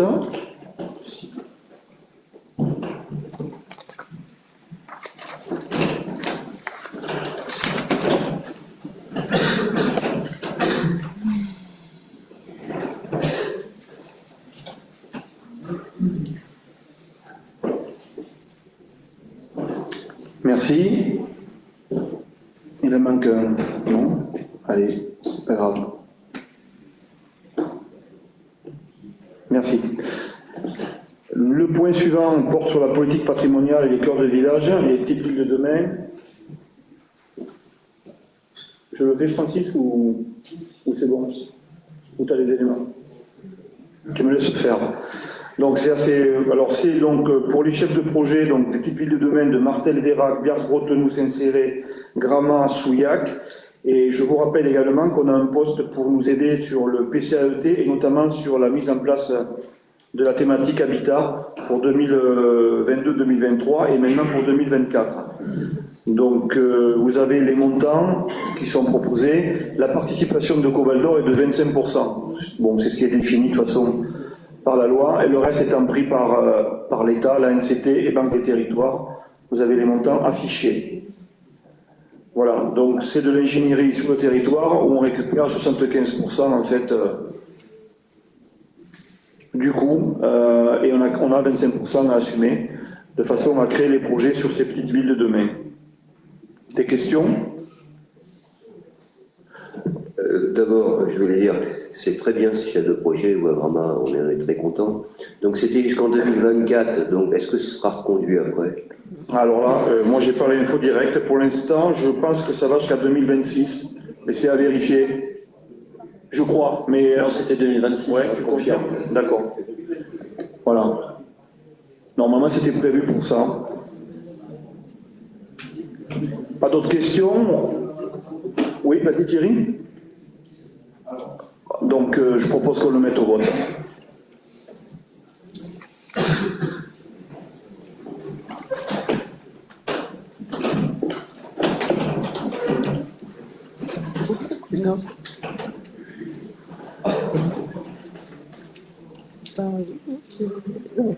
Merci. Ah, il en manque 3. Allez, 2. Un petit effort. Allez, on va y arriver. Que cela. Donc ça dépend de nous. On va arrêter là. Allez, merci. Thierry, tu voulais dire non? Oui, je ne voulais pas interférer avec le vote. Quand les projets Petite Ville de demain sont sortis, il avait été question, ou alors mes neurones me font défaut, mais ça m'arrive des fois, que les communes des bassins de vie de ces petites villes de demain puissent être bénéficiaires d'actions, de programmes, voilà, de différentes choses. Vous nous avez dit, vous inquiétez pas, on pensera à vous. Bon, alors on pense peut-être à nous, mais jusqu'à présent, je n'ai pas vu d'émanation de ces programmes Petites Villes de demain sur les bassins de vie autour ou en dehors des communes pôles. Alors j'ai peut-être mal compris à l'époque, ça peut arriver, hein. Voilà, mais je voulais savoir exactement ce qu'il en était. Des dispositifs complémentaires qu'ils ont rajoutés, comme Village d'Avenir par exemple, ou pas? Oui, qui sait, le dispositif Petite Ville de demain, oui, c'est l'État, mais les chefs de projet, ils sont co-valeurs en fait. Oui, mais moi, je n'ai pas connaissance, mais je me renseignerai, on peut réfléchir, on regardera, mais je n'avais pas connaissance qu'ils devaient intervenir sur les autres villages. D'ailleurs, c'est pour ça que l'État, me semble-t-il, a créé Village d'Avenir, qu'il a récupéré sur ce qu'a fait le département. Alors, il y en a un qui s'appelle Village d'Avenir, notre Village d'Avenir, dans quel sens on peut s'y perdre, mais Avenir pour le département et Village d'Avenir pour l'État. Et certains ont été retenus d'ailleurs ici. Il y en a plusieurs. Mais voilà, je me renseignerai, on peut se renseigner pour savoir si c'était prévu au départ. Moi, j'ai pas souvenir de ça. On passe au PAT, donc je vais laisser la parole à Dominique Malaverne. Merci Président. Alors, c'est un événement aujourd'hui, puisque nous fêtons les 5 ans du PAT de Coval d'Or. En fait, on les a fêtés en réalité en décembre 2023, puisque la délibération qui engage Coval d'Or dans un projet alimentaire de territoire a été prise en décembre 2018. Alors, 5 ans, c'est une durée significative et c'est l'occasion de répondre à la question que vous êtes nombreux à nous poser. Où en sommes-nous du PAT? Donc, on va prendre un petit peu de temps pour présenter le bilan de ces 5 ans de PAT et tracer les perspectives pour la suite des événements. 5 ans, je le disais, c'est significatif et il s'en est passé des choses en 5 ans. Et des choses je vais citer 3 événements qui nous confortent dans cette décision que nous avions prise de nous engager dans un PAT, parce que c'est une politique forte, volontaire pour un territoire, de s'intéresser à l'agriculture, à l'alimentation dans toutes ses dimensions, et aussi parce que c'est une politique structurante. On vient d'en parler tout à l'heure à propos de l'abattoir, hautement structurante. Donc, je vais citer trois événements qui nous confortent dans cette décision et certainement dans la volonté de poursuivre ce travail sur le PAT. La crise Covid, rappelez-vous, la peur des pénuries. La peur des pénuries lorsque les camions, lorsque les bateaux s'arrêtent, lorsque le commerce international s'arrête, la peur de manquer de vivre. C'était ça le premier confinement.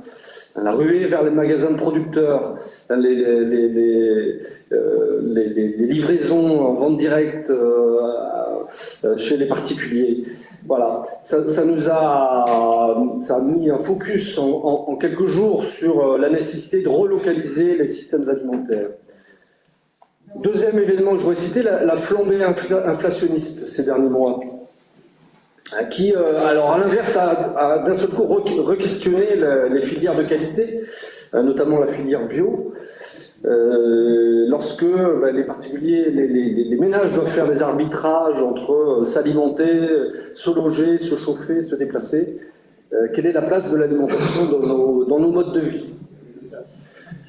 Et puis, dernier événement que je vais citer, c'est là tout récent, c'est les manifestations agricoles, on va presque parler de soulèvement agricole de ces dernières semaines, qui ont montré un vrai malaise agricole, une vraie interrogation sur le partage de la valeur ajoutée dans la filière alimentaire, de vraies interrogations face aux enjeux de la souveraineté alimentaire.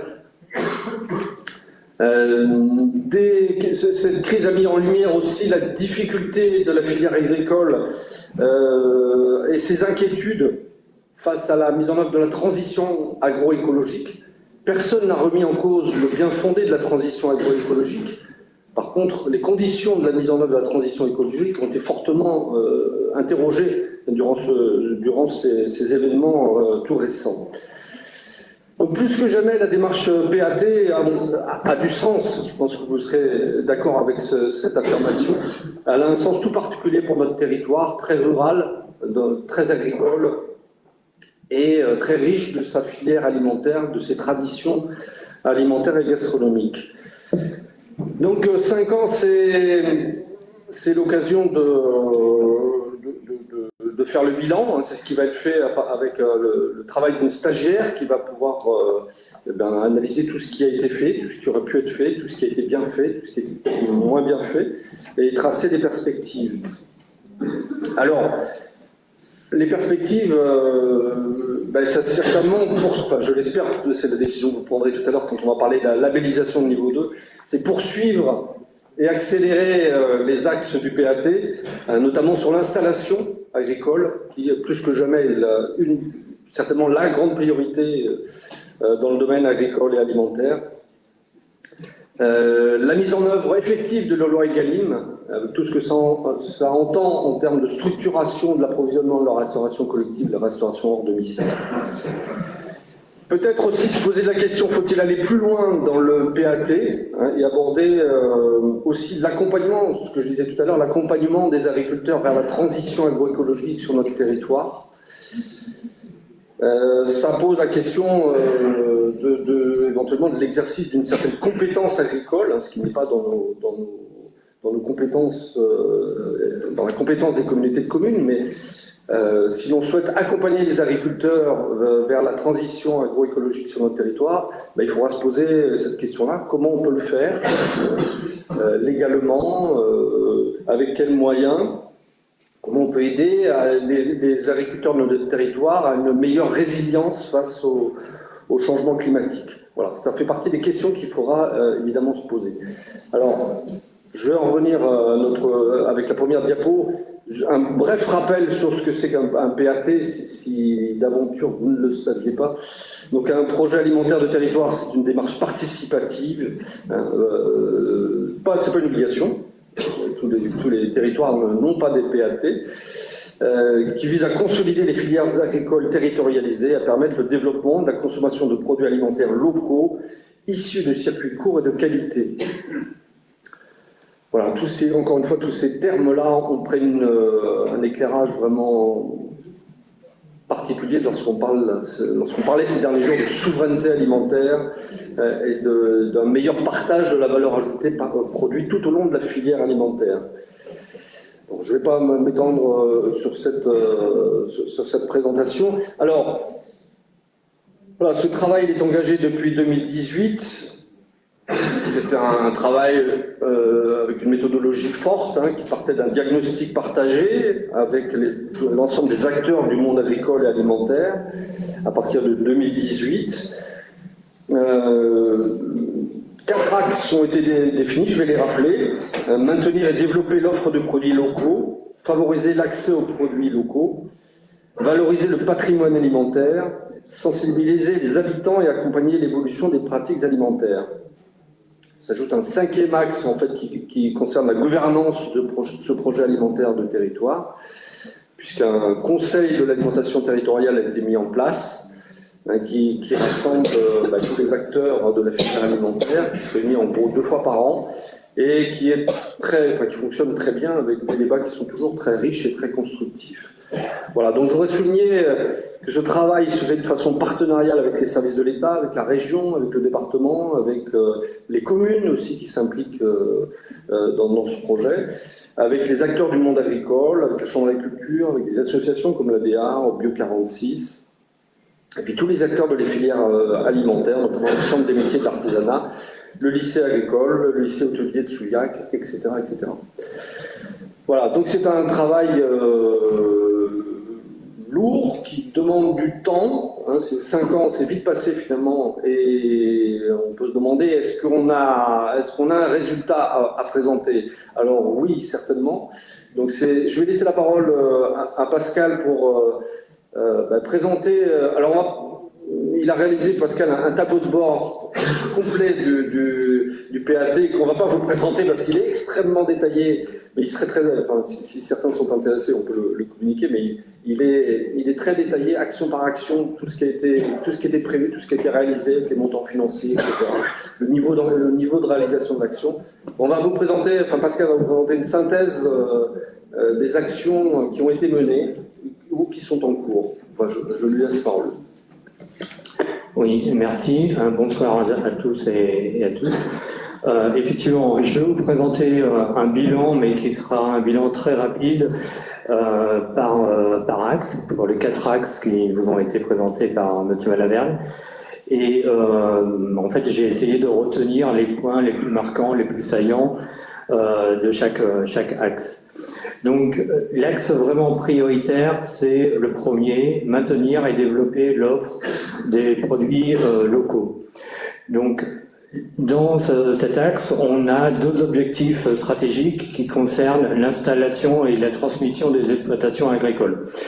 Sur l'installation à proprement parler, il y a une action qui vise davantage à donner de l'information, à donner de la connaissance aux communes et en particulier aux maires. Donc là, il y a eu plusieurs sessions de formation et il y a un suivi parfois des dossiers au cas par cas qui peut être fait. Ensuite, il y a un travail très important qui concerne la transmission. Monsieur Malaverne en a parlé. Donc là, on a eu un diagnostic qui a été réalisé par la Chambre d'agriculture qui a montré notamment qu'en fait, on avait presque 60% des exploitants agricoles qui ont dans l'idée de transmettre leur exploitation dans les 6 ans à venir. C'est une étude qui a été faite en 2021, donc dans les 6 ans à venir, on y est.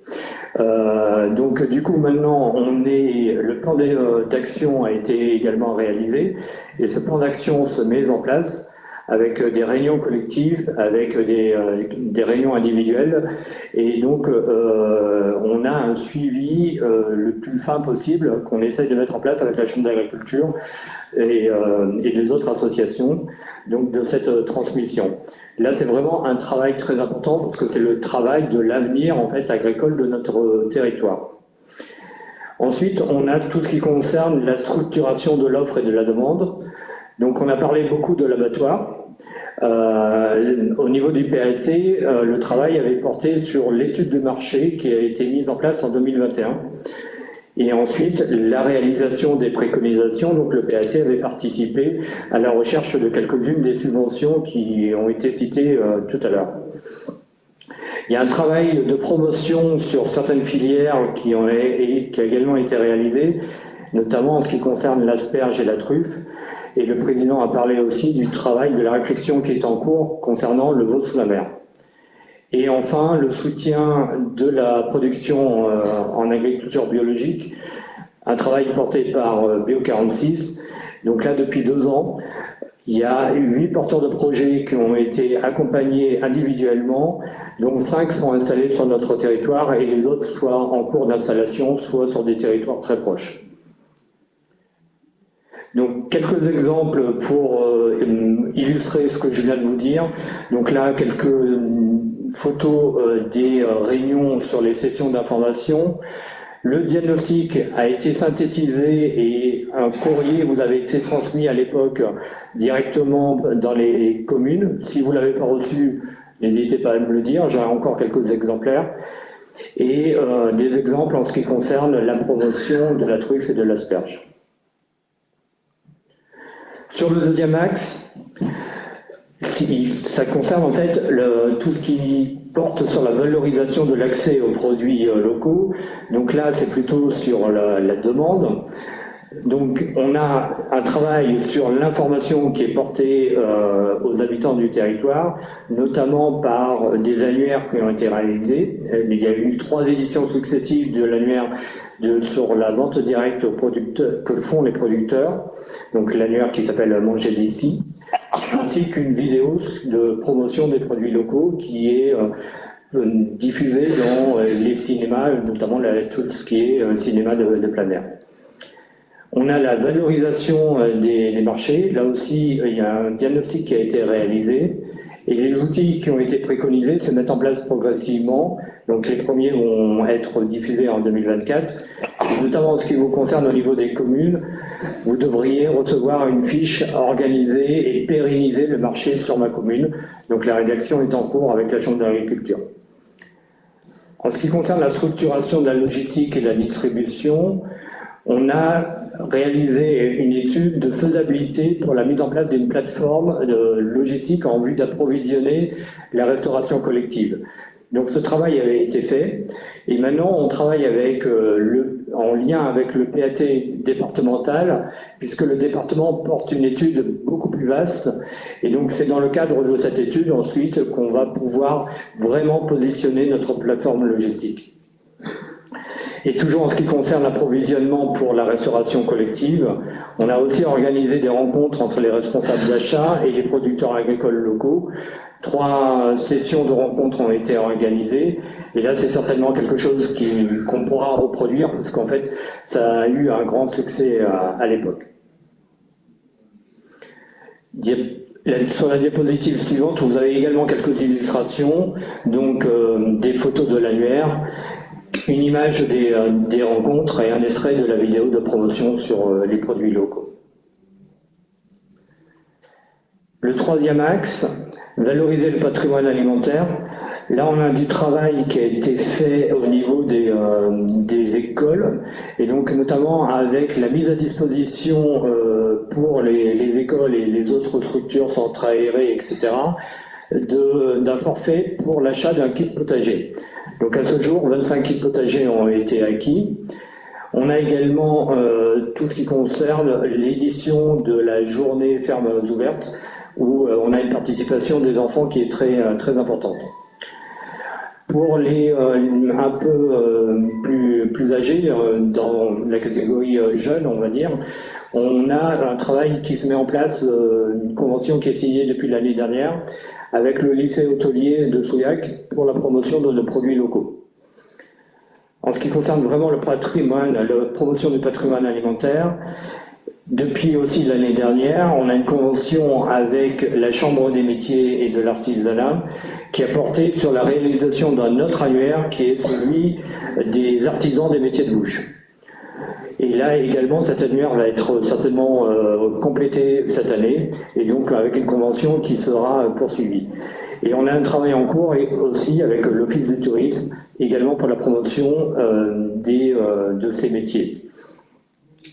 Enfin, il y a tout ce qui concerne la mise en place des événements. Et là, on a un appui en fait aux porteurs de projets locaux. Je citerai juste comme exemple ce qui a été mis en place en avril 2022 par le site remarquable du goût de Martel, donc un salon qu'on avait appuyé à l'époque et qui se remettra certainement en place de nouveau en 2024 et qu'on appuiera de nouveau. Quelques exemples également, donc les kits potagers dont je vous parlais, quelques extraits de l'annuaire des artisans des métiers de bouche et les affiches concernant la journée formes ouvertes. Enfin, le quatrième axe, la sensibilisation des habitants et l'accompagnement dans l'évolution des pratiques alimentaires. Donc là, on a un travail important qui est sur l'association entre la question alimentaire et les questions environnementales, où on a travaillé sur la saisonnalité avec un calendrier qui a été diffusé par le Coval d'Ormag. Et c'est aussi quelque chose qu'on porte lors des journées développement durable. Mais le travail le plus visible et le plus fort concerne la question du gaspillage alimentaire, avec des investissements notamment qui ont été faits au niveau de certaines cantines sur du Thermomix pour pouvoir faire des soupes avec des légumes qui n'ont pas été utilisés par exemple, avec des machines sous vide pour quelques conservations de quelques denrées alimentaires, et même dans certains cas pour des fours qui ont des intérêts particuliers à ce niveau-là. En ce qui concerne cette question, on a aussi beaucoup travaillé sur des ateliers de sensibilisation vers les responsables des cantines sur à la fois vraiment la question du gaspillage. Et un autre thème qui est revenu aussi souvent, c'est les menus végétariens. Pour faire des menus végétariens qui soient attractifs et qui soient vraiment gustatifs et qui donc ne génèrent pas de gaspillage alimentaire par la suite. Et puis enfin, il y a eu plusieurs animations au grand public, des ateliers cuisine, anti-gaspi, un événement qui s'appelle le Disco Soup que je ne vais pas développer aujourd'hui, mais voilà, il y a eu plusieurs actions aussi vers le public. Et une question particulière qui concerne l'accompagnement des familles dans leur gestion de budget alimentaire. Il y a eu deux éditions du défi foyer alimentation positive porté par l'association Bio 46. Donc dans ces défis, en fait, on incite les familles et les foyers à consommer local, à consommer de saison, à consommer en circuit court, à consommer bio pour ceux qui le souhaitent, et on leur montre qu'en faisant cela, ça peut se faire sans augmentation de leur budget, avec certaines mises en pratique et certaines conditions d'achat.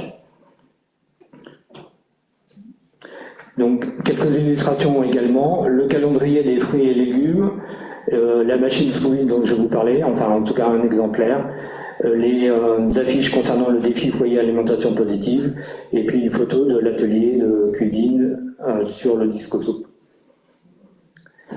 Alors, je ne présenterai pas l'axe concernant la gouvernance, mais parmi le travail de gouvernance, de coordination, etc., d'animation, il y a aussi celui de recherche de financement. Donc, tout ce travail depuis, en tout cas depuis mi-2020, pour les recherches de financement pour le poste d'animation ont permis d'avoir un poste financé à 75%, avec du financement qui est venu au départ du FEADER et de la région, et ensuite de la DRAF et de l'État via le plan de relance.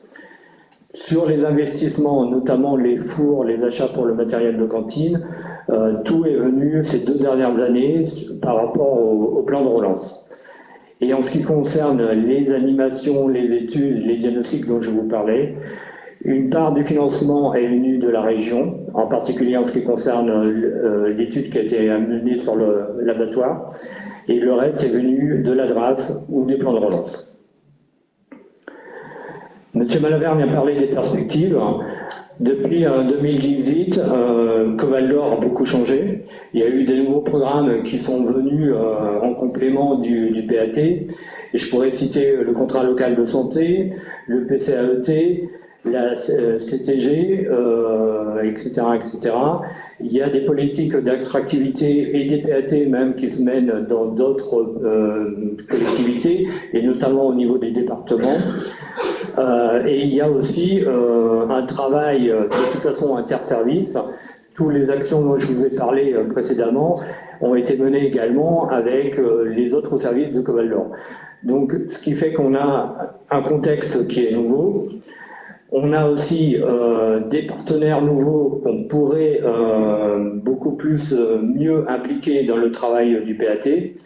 Donc, pour voir vraiment clair par rapport à nos perspectives, il y a effectivement un stage qui est en cours, qui porte sur l'évaluation du projet alimentaire de territoire, avec comme objectif de poser les bases pour un plan d'action pour les 5 ans, pour les 5 prochaines années.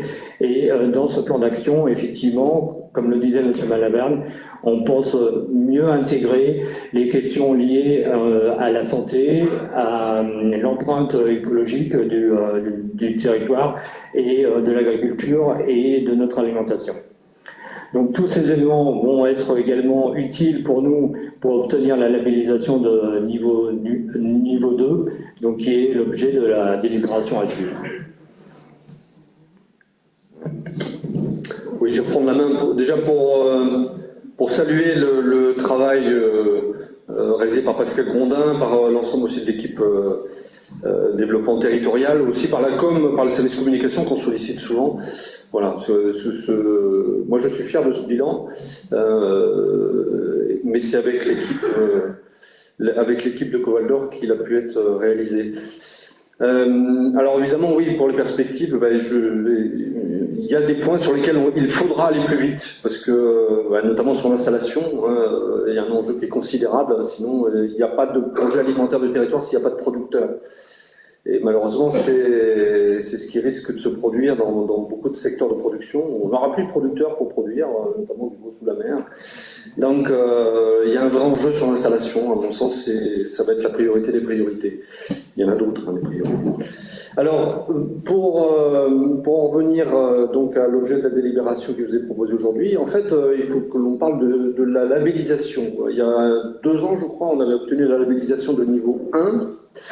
Alors oui, la labellisation, en fait, le ministère de l'Agriculture a mis en place une procédure de labellisation des PAT, avec un premier niveau qui était le niveau d'émergence, qui vise à soutenir les PAT pendant leur phase de constitution et d'émergence. Donc cette labellisation est obtenue, elle est d'une durée de 3 ans, et donc elle avait été obtenue le 28 octobre 2021, donc elle va se terminer à la fin de l'année 2024. Et il est possible d'accéder à un 2e niveau de labellisation, donc qui là, donne de la visibilité au projet opérationnel, donc on rentre beaucoup plus dans l'opérationnel des PAT, donc avec la mise en œuvre d'un plan d'action effectif sur le territoire. Donc cette labellisation de niveau 2 est valable pendant 5 ans.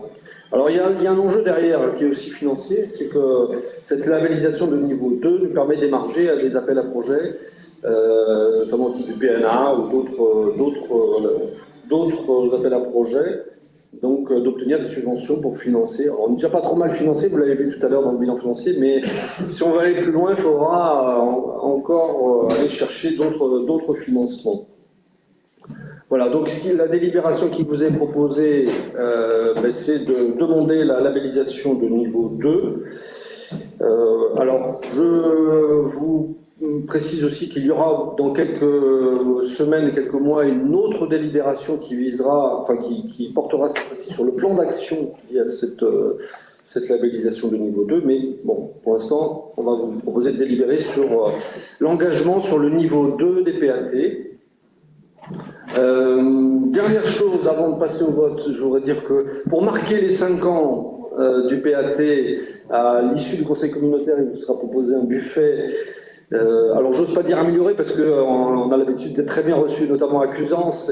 Et alors c'est symbolique de faire de fêter ces 5 ans à la Maison de la Truffe à Cuisance, qui est un peu le temple du patrimoine alimentaire de Covaldor. Donc il sera proposé un buffet organisé par Jessie Pollack, qui est traiteur à l'Esperluette, qui est traiteur à Saint-Céré, et avec, je crois, une surprise à la truffe offerte par la commune de Cuisance. Voilà, donc ne partez pas sans avoir honoré le buffet des 5 ans du PAT. Voilà, mais on va quand même voter, si vous voulez. Merci Dominique. Allez, avant de passer, on n'est pas encore au buffet, parce que c'est bien de parler de produits de circuit court, mais le mieux c'est de les goûter quand même. Donc on va d'abord voter sur le fait de passer à ce niveau 2. De toute façon, le niveau 1, vous l'avez compris, n'est valable que pour 3 ans. Donc si on veut continuer la démarche, il faut accéder à ce niveau-là, qui est le niveau 2, et on vous proposera des actions en suivant un peu plus tard. Le vote est ouvert, je vous en prie.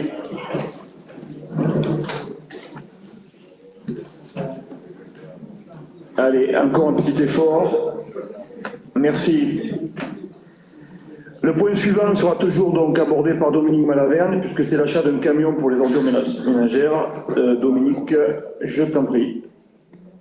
Alors, après l'alimentation des déchets, il est proposé de renouveler un camion benne à ordures ménagères de 26 tonnes, donc en recourant au groupement d'achat de l'UCAP.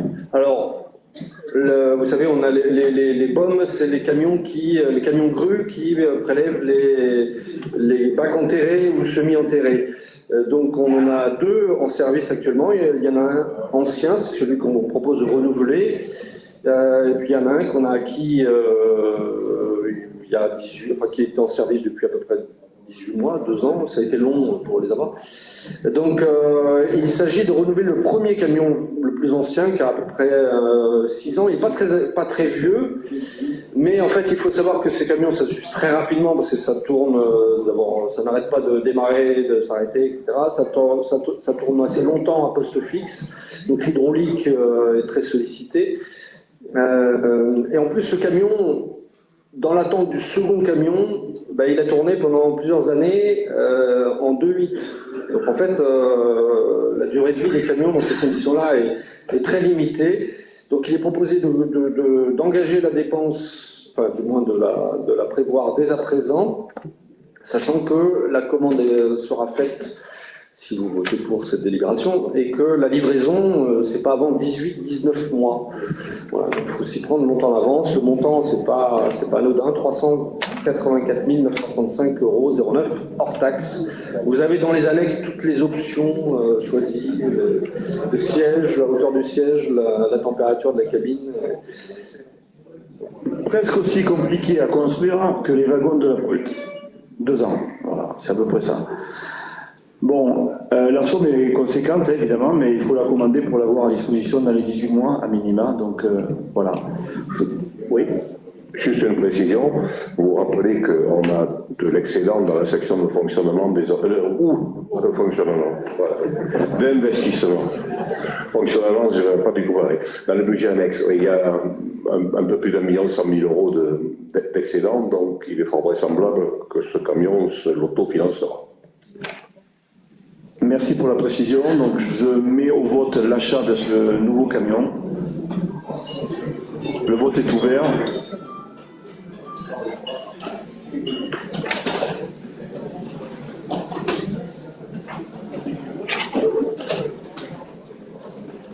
Allez, s'il vous plaît, un peu de calme.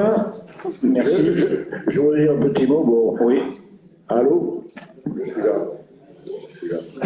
Oui, alors nous autres qui sommes sur le cimetière de Gourdon, on va voter pour, on va participer au paiement, mais on voudrait bien faire un petit tour dans le camion quand vous le recevrez. Allez, c'est promis. Je ne sais pas si sur les genoux du chauffeur, ça passera pas, hein, je ne suis pas sûr. Pas dans la benne, dans la cabine, avec tout les beaux groupes. Bien, merci. Encore 2 votes. Je propose qu'on arrête là. Merci. On passe au bâtiment. Jean-Philippe, donc sur un avenant sur la piscine de Biars. Oui, bonsoir. Donc, je vais vous présenter 2 avenants qui concernent le marché public de travaux, la rénovation de la piscine de Biars et la réalisation du bassin nordique. Donc, 2 avenants. Le premier avenant concerne le gros œuvre à hauteur de 2 372,76 €. Alors, cela concerne principalement en fait l'augmentation du temps de réalisation de ce chantier, temps qui a été augmenté par un désamiantage supplémentaire non prévu au départ, mais non perçu, qui a été soulevé par justement les dalles qui ont été soulevées pour la rénovation, et puis la liquidation judiciaire d'une entreprise qui en fait a généré un retard supplémentaire sur ce chantier-là. Donc l'avenant concerne principalement la location des installations du chantier qu'il faut continuer évidemment à régler. Et le deuxième avenant, on va les voter ensemble, je pense, le deuxième avenant concerne l'eau numéro 6 sur les aménagements stratifiés. Alors ça a été un élément qui a été perçu un petit peu par la suite. C'est en fait une cloison stratifiée qui va être rajoutée au-dessus d'une cloison séparatrice entre deux parties, je cherche le nom, de vestiaires. Voilà, donc ça c'est pour éviter que les enfants aillent regarder le vestiaire des filles et les filles et le vestiaire des garçons. Voilà, donc c'est un avenant à hauteur de 3 900 € en taxes qui a été demandé par le service des sports et par la maîtrise d'œuvre. Voilà. Donc je vous propose de valider ces deux avenants. Je propose de le mettre au vote. C'est clair que si c'est passé haut, c'est un bordel. Hein. Le vote est ouvert.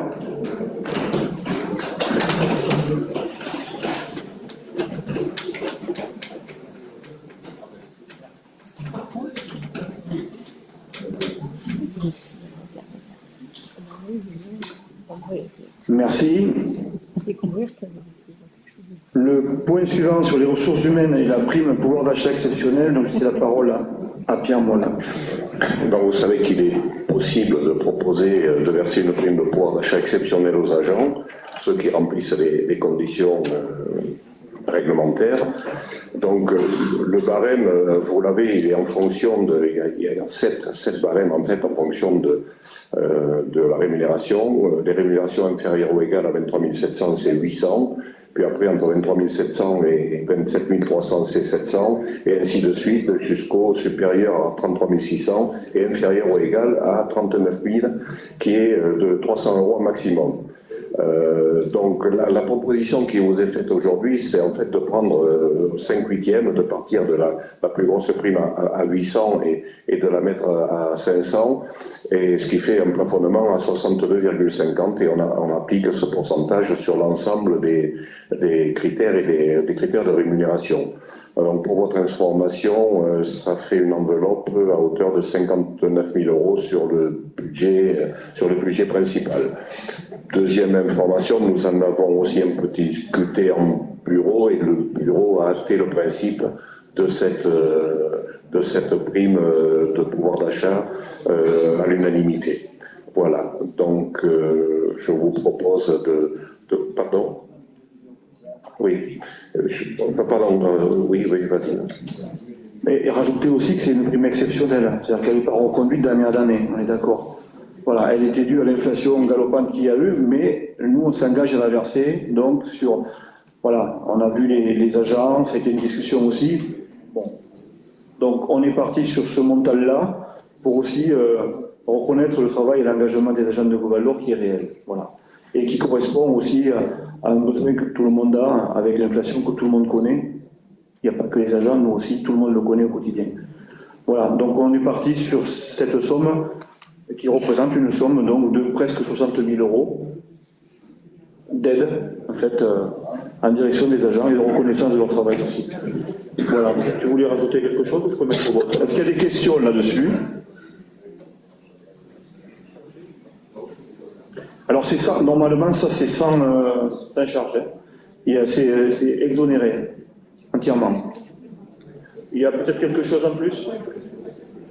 Ah bon, donc je dirais des bêtises, je pensais qu'elle l'était, moi, mais bon. Je propose qu'on le mette, elle est sur les géants, s'il y en a, mais il y en a un petit peu, ouais. Apparemment, je crois qu'il n'y en avait pas du tout, moi. Je propose d'ouvrir le vote, s'il vous plaît. Oui.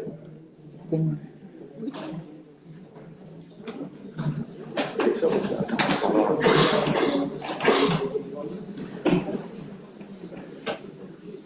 on a des considérations.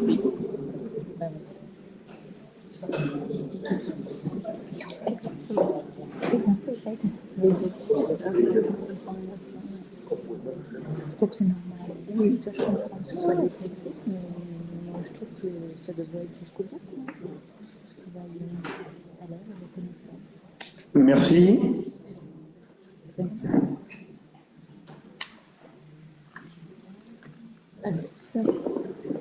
Alors, il nous reste reste un point à voir. Donc c'est Jean-Christophe, je crois, Marielle, Jean-Christophe, sur le recours au service civique. Oui, bonsoir à tous. Juste, on répond à une demande. On a un jeune qui nous a demandé de faire un service civique à Coval d'Or, au service communication. Alors, vous rappelez un petit peu quel est le service civique. C'est une loi qui avait été créée en 2010 et qui s'adresse aux jeunes de 16 à 25 ans qui sont souvent sans diplôme et qui s'engagent pour une période de 6 à 12 mois. Dans ce cas-là, ça sera 6 mois. Ils accomplissent des missions d'intérêt général souvent. L'objectif numéro 1, c'est évidemment d'aider les jeunes sur le service, pardon. Voilà, ils s'inscrivent aussi, il faut savoir qu'ils s'inscrivent dans le code du service national, vous le savez, et non pas sur le code du travail. Alors, il y aura une indemnité pour ce jeune qui sera versée directement par l'État. Et il sera pris en charge de coûts afférents à la protection sociale de ces derniers. Ce qui est aussi très important, c'est qu'il y a un tuteur qui doit être désigné, ça a été déjà demandé à la communication, le service communication est d'accord, il doit être signé au sein de la structure d'accueil, il sera chargé de préparer et d'accompagner le volontaire dans la réalisation de ses missions. Je pense que ce dispositif, il s'inscrit dans la volonté de Coval d'Or de développer une politique de jeunesse innovante en offrant notamment à tous les jeunes du territoire la possibilité de s'engager dans des projets d'intérêt général, leur permettant de devenir citoyens acteurs d'un meilleur vivre ensemble. Alors je crois qu'aussi la politique de Coval d'Or, on répond à une demande. On ne va pas rentrer dans une politique de service civique parce que ça demande quand même beaucoup d'engagement au niveau des services. Ce n'est pas le cas, mais je pense que là il faut qu'on réponde à cette demande de ce jeune. Voilà, merci. Merci Jean-Christophe. François, tu veux rajouter quelque chose parce qu'il ira donc travailler sur la communication. Oui, juste un mot pour dire qu'il va nous aider à peaufiner la finalisation du site internet.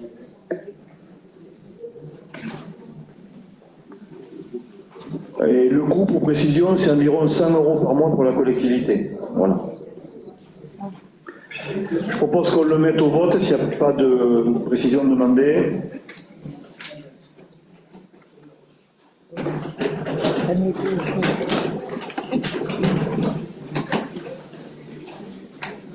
Je crois qu'on est arrivé au bout, à moins qu'il y ait une question, mais pas de questions m'ont été rapportées. Oui, tu veux une intervention?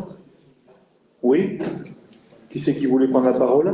Oui, Jean-Christophe. Excusez-moi, je voulais juste dire, j'aurais dû le faire après la prime, mais au CST, les représentants du personnel ont très bien accueilli la prime. Je voulais vous le dire quand même parce que c'est important d'avoir le ressenti des représentants du personnel. Les représentants du personnel accueillent la prime avec un bravo et ça, je voulais le dire.